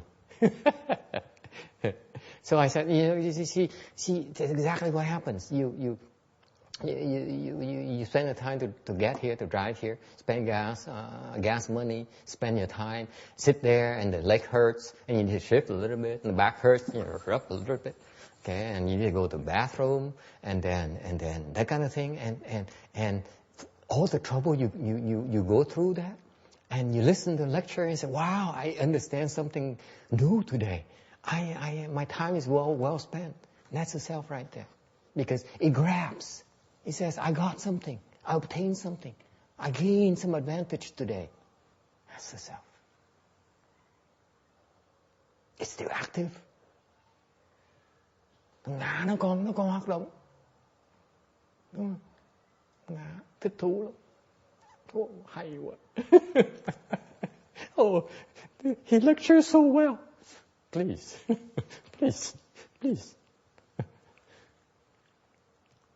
Có ai có bao giờ nghe thầy nói mà đừng khen tôi giảng pháp hay thuận nghiệp tôi lắm. Ever listen to anyone Dharma master saying, please don't say I'm a good lecturer, that you enjoy my lecture. Anyway, that's why only the rich the blessed gets to hear it. Vậy, mọi người có phước mới nghe được. The great mind is difficult to bring forth. Cái đại tâm rất là khó phát. Đại tâm khó phát. Cái đại tâm là gì? What is the great mind?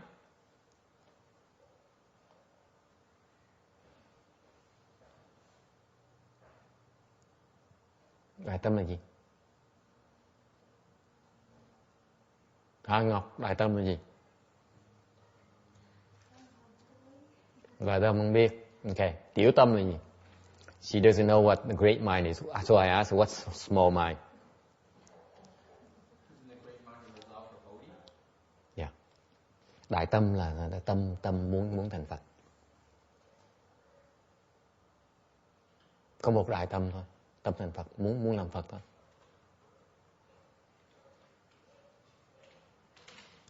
Very difficult.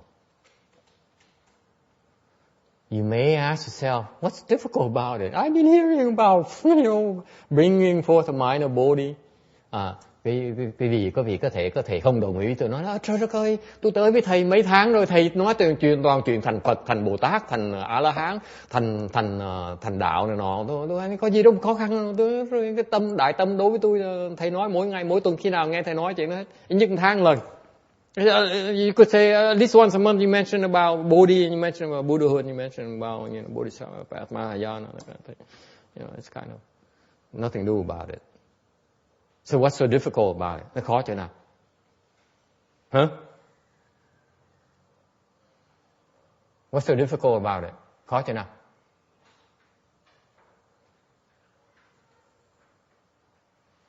Amy, what's so difficult about it? I keep on talking about it, right? You've been here like 2 months now. What's so difficult about it? Yeah. You hear about Bodhi, you hear about Buddhahood, so what's the big deal? Khó chứ nào? Thấy khó chứ? See how difficult it is? No. Khó chứ nào? Thì cô thông minh là sao rồi kìa? Khó chứ nào Kim? See, kẹt cứng luôn. Anyway, anyone else who's smart and talented? You're the smart and talented one. What's so difficult about it? First of all, the great mind. Mấy cái tưởng mình thông minh khổ ghê. You just have to not use your small mind. Huh? You intelligent people, come on. What's so difficult about it? Please tell me. You're not stupid. You don't think yourself stupid, right? I'm at number 7. You should have raised your hand. Hồi nãy tôi hỏi cái người nghĩ người không thông minh, phải nói quý vị thành thật của tôi, sao tôi giảng pháp quý vị nghe được vậy? Bữa nay đồ ăn ngon quá. She says, food is so good today, so that's why we're all sleepy. No more good food on Sundays. Because we're all just talk. We never really have any action. No, yes. Is it because you don't even know what it is? No. You're very good. That's pretty smart, actually. That's good. But no cigars. Okay. Không ai biết hả? Trời đất ơi, người thông minh, người giỏi, người đã biết Phật Pháp, người đã học Phật Pháp mà không biết. Người đã, see, the smart people, educated people, people who have been researching Mahayana for so many years now, you don't know why. Oh, my goodness. You're not that smart, are you? Chả thông minh tí nào hết. You should pay attention to my lecture. I just gave you a small quiz and you fail miserably. Quý vị phải chú ý hơn tí. Tôi mới cho cái việc mà cái khảo nghiệm mà cái gì rớt đùi hết. Đánh rớt hết. You receive Fs.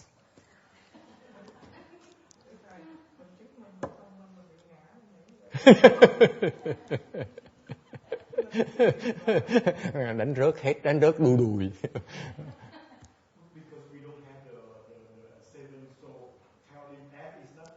No. Why is a great mind so difficult to bring forth when you all hear about it? What's so big deal? So I tell you, you should strive for Buddhahood. I say, okay, no problem. Right? So what's so difficult about it? Tôi hỏi cái vị, tôi giảng cái vị là cái Phật, cái quả Phật quả là cái nó vui dễ sợ, nó đáng được. Cái gì nghe? Nghe vui, được, để làm Phật. Cái gì khó đâu, đúng không? What's so difficult about it? Huh? I'm not talking about thực hành. I'm not talking about doing. She's so theoretical. I would never allow people to leave home life this early, let me tell you. Trong tương lai tôi không cho người ta, tôi không nhận đệ tử mà người xuất gia mà trẻ, không cho nữa. They're so naive. Không biết gì hết, khổ ghê. What's so difficult about it? Right? You're missing something. See, I keep on trying to give you hints and you still don't get it. I feel so bad, so sad. Tôi rầu dễ sợ lắm, quý vị biết không? Tôi cứ nhắc nó khéo, tôi nhắc qua nhắc lại hồi quý vị vẫn chưa hiểu được như thường.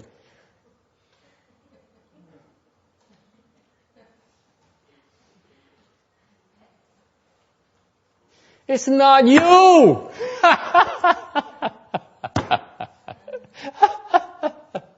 Tôi nói cái gì khó đâu, có cho người khác. Đúng không? It's not you, it's difficult for others.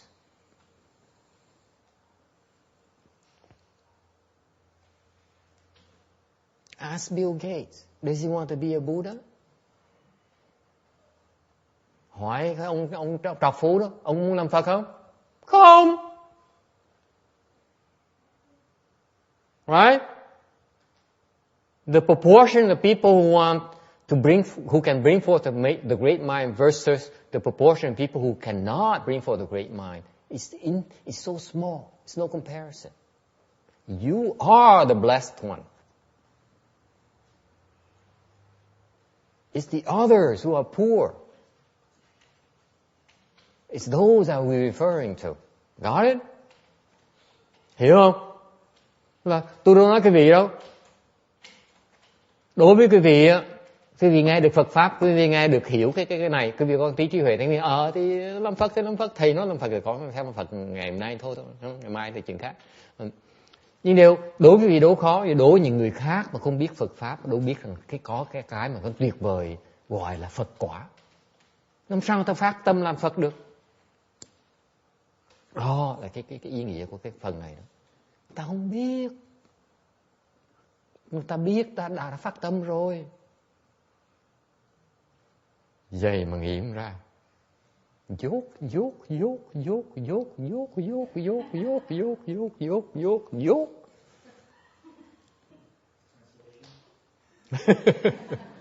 Need translation?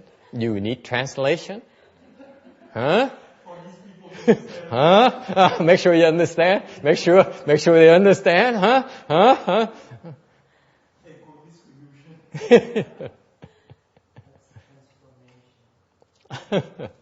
I say, you're so stupid, all of you, each and every one of you. It's because the people don't know about the Buddhahood. That's why they cannot bring forth a great mind. If they knew something nice, it's easy for you to bring forth a great mind. They don't know about it. It's not easy to hear about Mahayana. It's not easy to hear about the Buddhahood.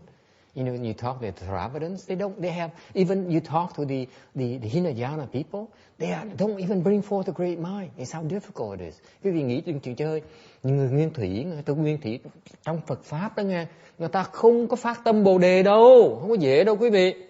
Ngay trong Phật Pháp mình á, mà người ta đâu có muốn làm Phật đâu, ta muốn làm A-la-hán thôi.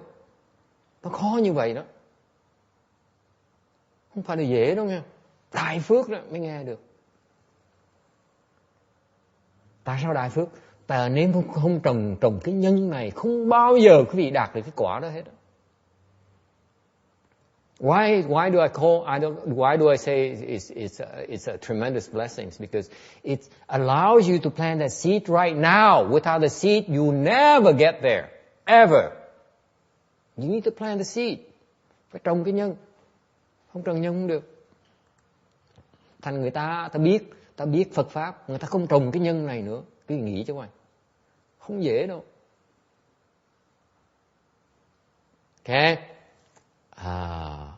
Sutras and Dharmas is difficult to hear. Kinh với là Pháp khó mà nghe đâu. Okay. Đó là thêm một tầng nữa. Mặc dù mình biết có Phật quả là tốt, đều muốn tới Phật quả đó phải viết nghe kinh, viết nghe Pháp mới tới đó sớm hơn. Đó ý nghĩa là như vậy đó. Okay. So here, the difficulty here is that even if you bring forth the Bodhi mind, you need to learn the methodology through the sutras and the dharmas. Okay? To enable you to get there quicker. It's not easy to hear of it.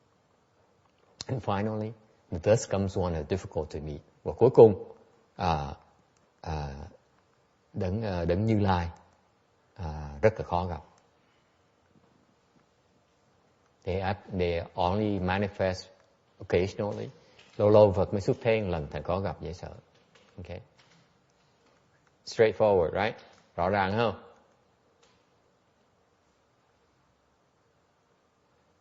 Anything beyond that? Có ai nghĩ có gì hơn, có lý do hơn là ý nghĩa hơn nữa không?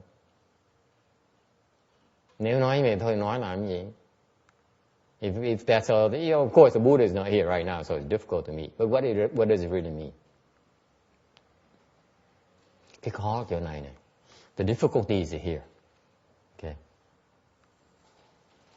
Phật là người đại thiền tri thức. Có nghĩa mình gặp Phật một cái, Phật chỉ đường một cái là mình đã đắc đạo rất là lẹ. Rất khó gặp người như vậy. Ý nghĩa cái phần này là vậy đó. Chứ không phải có Phật. Gặp cái người mà biết có đủ trí tuệ để chỉ đường mình đi đó, khó không thể tưởng được. Thành Phật là tượng trưng cho đại diện cho người mà biết đường rõ nhất.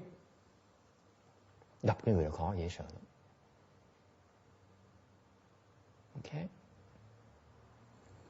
So what does it really mean? It really means that the meaning behind it is that thus come ones are the one with complete wisdom.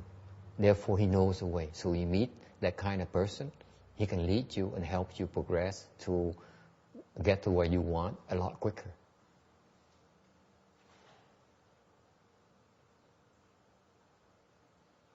All right. So the thus come ones are only the best good known advisor you can find. Okay. So to find someone who knows the way, who can lead you there a lot quicker, a lot safer, is very difficult. That's what it means.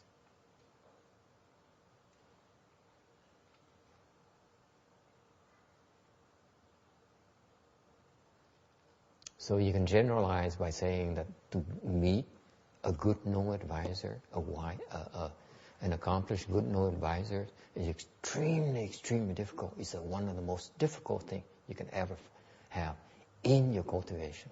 Ta nói cách khác, ta gặp một người thiền tri thức mà có thể dẫn đường cho mình đi được. Okay? Để dạy mình tu đó, cái đó là khó, không thể tưởng được, cái đó là khó nhất trong việc tu hành.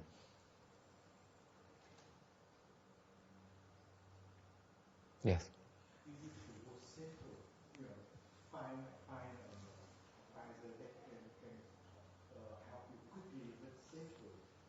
What do you mean by safer? Somebody can take you in the wrong path. Yeah. Just like I talked about, the healer. It's the wrong path. So on the surface, they're healing you, and then they teach you something. Okay, actually they're leading you astray. They're leading you off the rail. You're going to get derailed with them and fall with them. Because they themselves do not really mean harm. It's just they're confused. And therefore they spread the confusion to you.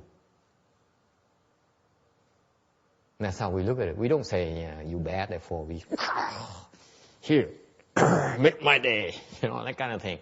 No, in Buddhism we recognize that they are confused right now. So if you follow them, you will get in trouble just like they will themselves.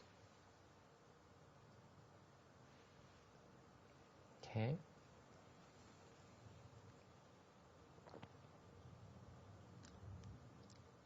Tôi nói là thiền tri thức dẫn đường mình đi, mình cho cái sự an toàn cho mình. Ông hỏi là cái an toàn tại nào? An toàn chỗ nào? Ta nói ví dụ dạng như mình nói cái ví dụ này, cái người mà mấy người ta chơi bệnh, người ta thiệt ra ta làm bậy đó, thì người ta thiệt ra tâm người ta muốn giúp người thiệt, nhưng mà cái pháp ta bậy, thành ra người ta đi lộn đường, ta bị tối tâm, thành ra mình đi theo người ta thì người ta dẫn mình đi lọt đài. Thành cái đó là trong cái đó là họ đem vào cái sự nguy hiểm cho mình. Phải biết chọn thầy, phải biết chọn người mà theo. Con chọn bậy là chết, là lọt đài với họ đó. Alright, questions? So the Buddha from the list here, you have to realize how blessed you are. Tại quý vị thấy, nói quý vị thấy nó tóm lại cái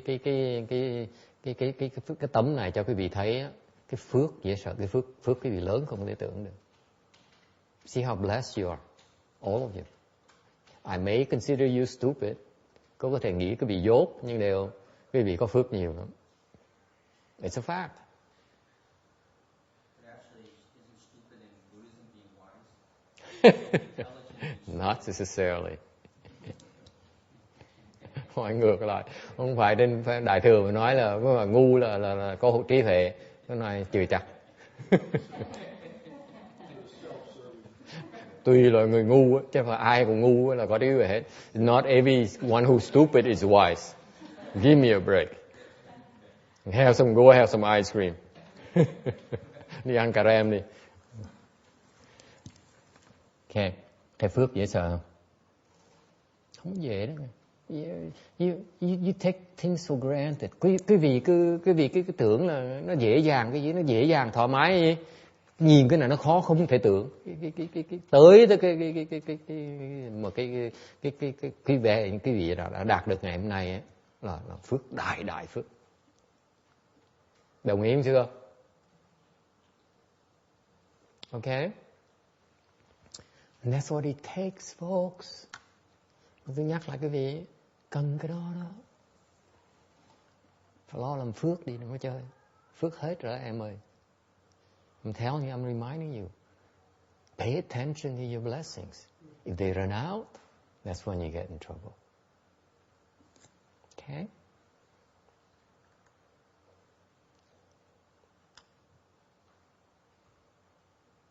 Okay. So, see, I knew it. So you need to count your blessings. Phải nhớ là biết vuông trồng cái phước mình đó nghe. Remember the blessings come from cultivation. Nhớ rằng là cái phước mình có ngày hôm nay là tại lúc kiếp trước mình tu đó nghe. Okay. Kiếp trước không tu không cách nào được ngày hôm nay đâu. I can tell you flat out right now, if you did not cultivate in your prior lifetimes, this lifetime is too late for you. Bây giờ kiếp này cái vị trễ rồi. Okay. I'm talking about many lifetimes before Amy. You have to cultivate for you to get where you are today. It's that difficult. So don't slight yourself. You're extremely blessed. Thành cái này là người tu đã nhiều kiếp rồi đó, mới được ngày hôm nay đó. Không có dễ đâu, rất là khó. And you need to follow wisdom and enter wisdom. This is very, very Mahayana. Cái này là phải tòng minh và nhập minh. Actually, wisdom here, actually clarity. You should follow clarity and enter clarity. Yeah. The Chinese are very, very poetic. And sometimes they use wisdom, sometimes they use clarity.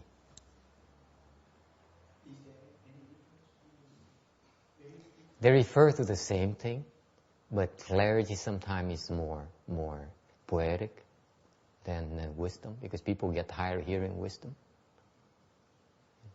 Hỏi ta dùng cái chữ này là dùng tòng minh chứ không phải tòng huệ nha. Thì thiệt ra có khác biệt gì, câu hỏi là khác biệt giữa huệ với minh khác nhau, nó giống nhau thôi. Tại đây theo chữ tàu, để mà theo cái chữ tàu nó có văn chương, nó hoa hòe hơn tí. Ta dùng chữ minh thì nó nghĩa nó cũng giống nhau thôi. Yes. I don't think clarity and wisdom are the same thing at all. The wisdom is something that's acquired from either by being taught or from experience. Mm-hmm. And clarity is just seeing what is, Mm-hmm. without Mm-hmm. laying anything on it, without doing an analysis. Okay, ông không đồng ý. Ông nói là cái huệ với là cái minh đó nó khác nhau. Cái huệ là huệ, còn cái minh đó, cái minh đó là cái mình thấy rõ thôi. Okay, you agree with that? Có đồng ý không?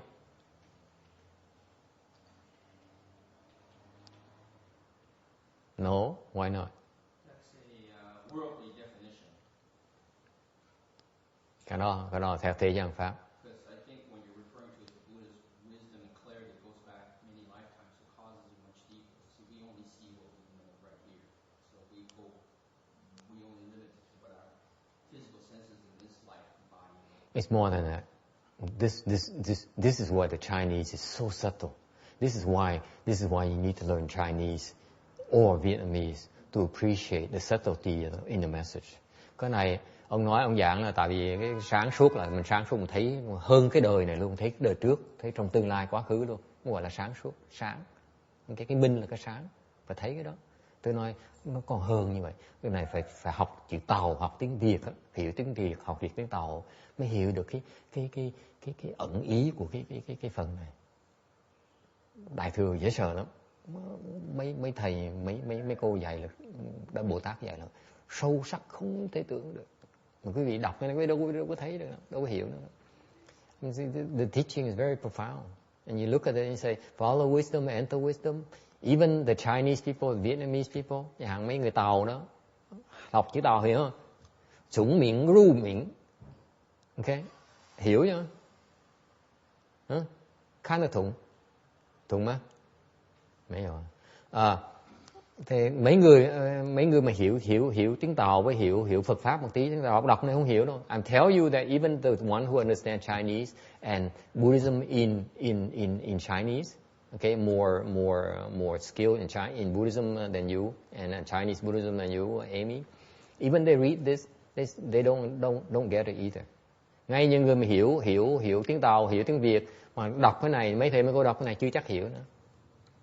Có ẩn ý trong này. Ẩn ý là gì biết không? You know what that is?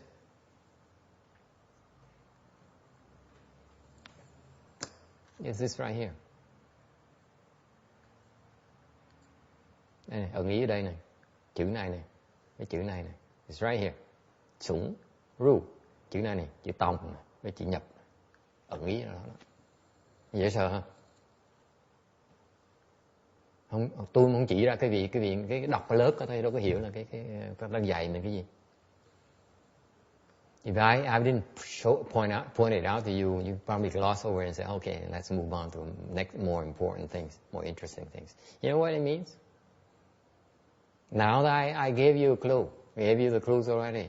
Okay, quiz. Bây giờ tôi cho cái vị tôi giảng rồi, bây giờ tôi hỏi cái vị. Okay. Nghĩa là gì? Hiểu chưa? Bây giờ hiểu chưa? You get it now? Let's go on.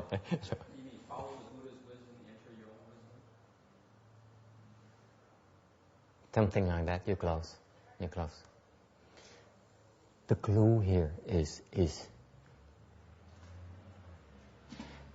if you focus in text on the follow, enter. Tại vì nếu quý vị mà chú ý tới chữ tòng á, chữ nhập á, tòng để đi theo, nhập á, là đi vào. Thì như vậy mình tòng cái sáng, mình nhập vào cái sáng. So you follow clarity to enter clarity. What does it mean? It refers to follow your teacher.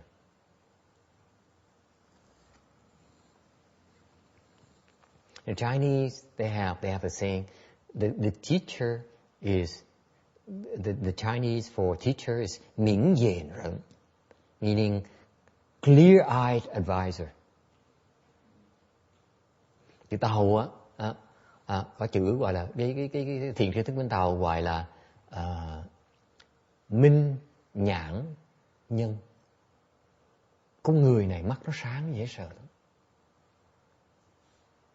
Thầy mình là người mắt sáng. Thành đi theo cái người mắt sáng, mình mới nhập được ánh sáng.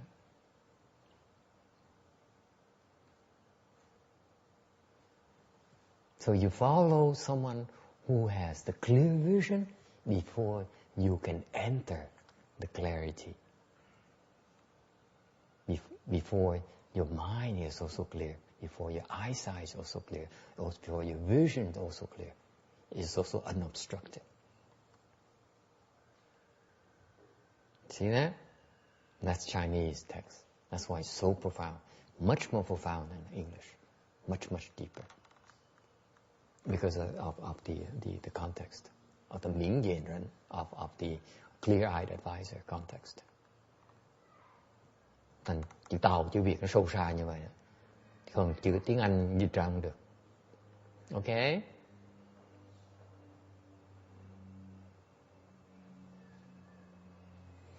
Seeking thus someone's trace.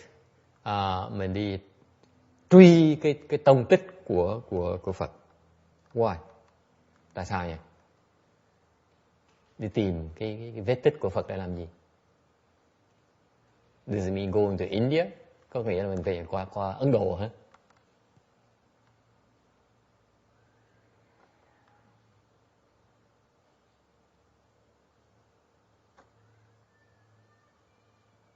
Okay, I won't ask you anymore because I know you've been failing miserably in this afternoon. Thôi không hỏi nữa, tại vì cái chuyện là tôi đánh rớt cái gì hoài, vậy chứ tôi nhàm, tôi chán rồi. It means that I will give you the answer. Tôi nói cho quý vị biết. Tại vì mình thất bại hoài cũng buồn vậy ha. Mình cũng mất mặt chứ, đúng không? Về ổng hỏi chiều nay em làm cái gì? Em tới chùa rồi thầy đến rớt em 5-6 lần luôn. It's kind of you don't want to keep on losing face like that, because you go home, you tell your children or your husband and your wife and say, honey, what did you do today? You don't look too happy. So I went to the temple and the master flogged me 5 or 6 times. Okay, so I need you to leave with a good mood. Thành tôi muốn cái vị vui vẻ nha. Mình đi, mặc dù tôi đánh rớt cái vị, tôi nghĩ cái vị dốt lắm, nhưng đều kệ, không sao, nó từ thông minh, từ phải chịu khó tu thì thông minh thêm. So be patient, don't get dejected on me, because I'm just reminding you are stupid and not that smart, and you need to work harder. Okay, so but keep your spirits up. It really means that the Buddha do everything on purpose. Phật, bất cứ gì Phật làm thì có cái lý do hết. Thành ra người ta đi tìm cái tông tích của Phật để làm gì? Để học cái pháp của Phật đang dạy mình là pháp gì? Để sâu dễ sợ, càng ngày nữa càng đi sâu. Thành ra tôi muốn đi sâu quá, tại sâu quá tôi phải chửi cái vị tiếp.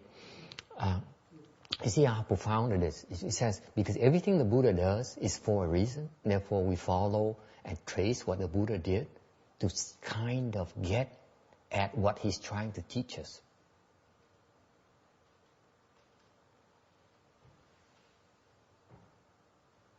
It's not going to India, okay?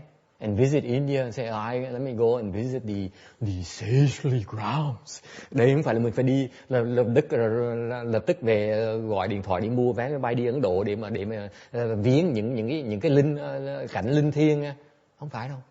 Mình học cái chỗ Phật đã tu, pháp tu ở chỗ nào, đang tu gì. Nếu mình biết những cái đó, mình hiểu Phật đang dạy mình cái gì.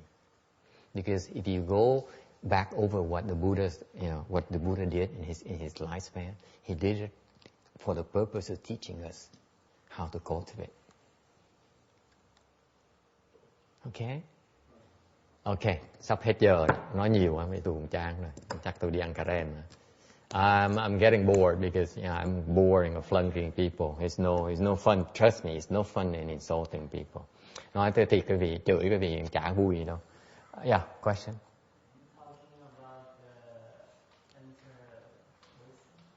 Oh, is it enter? Yes. What about it? In the Telegram chapter, it says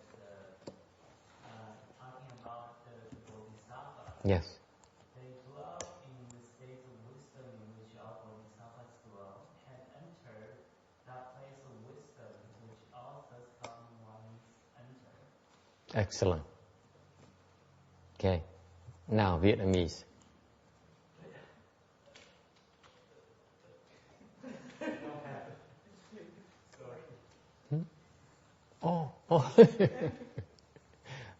Nhỏ giỏi, nhỏ nó hỏi cái chị Nhập, thầy Nhập, chị Nhập. Tôi phải làm lơ, giảng nhiều của tôi vì tôi mỏi lưỡi. Giảng nhiều quá mà cái mắt cái không hiểu. You see, I don't want to go deeper because I look at you, I have this blank stare in your face. Please don't insult me anymore. I have so much I can take. Cái mặt đờ ra, mắt đờ ra, tôi không biết tôi giảng nổi, chịu không nổi nữa. Nó hỏi chữ nhập, nó hỏi chữ nhập ra trong cái kinh Hoa Nghiêm, chữ nhập là trong cái nhập là nhập vào cái trí huệ của Bồ Tát. Okay, let me tell you what about the Flower Adornment Sutra. Nói cái vị nghe cái kinh Hoa Nghiêm nó hay chỗ này nè. One of the most famous chapters in the Avatamsaka Sutra is entering the Dharma realm.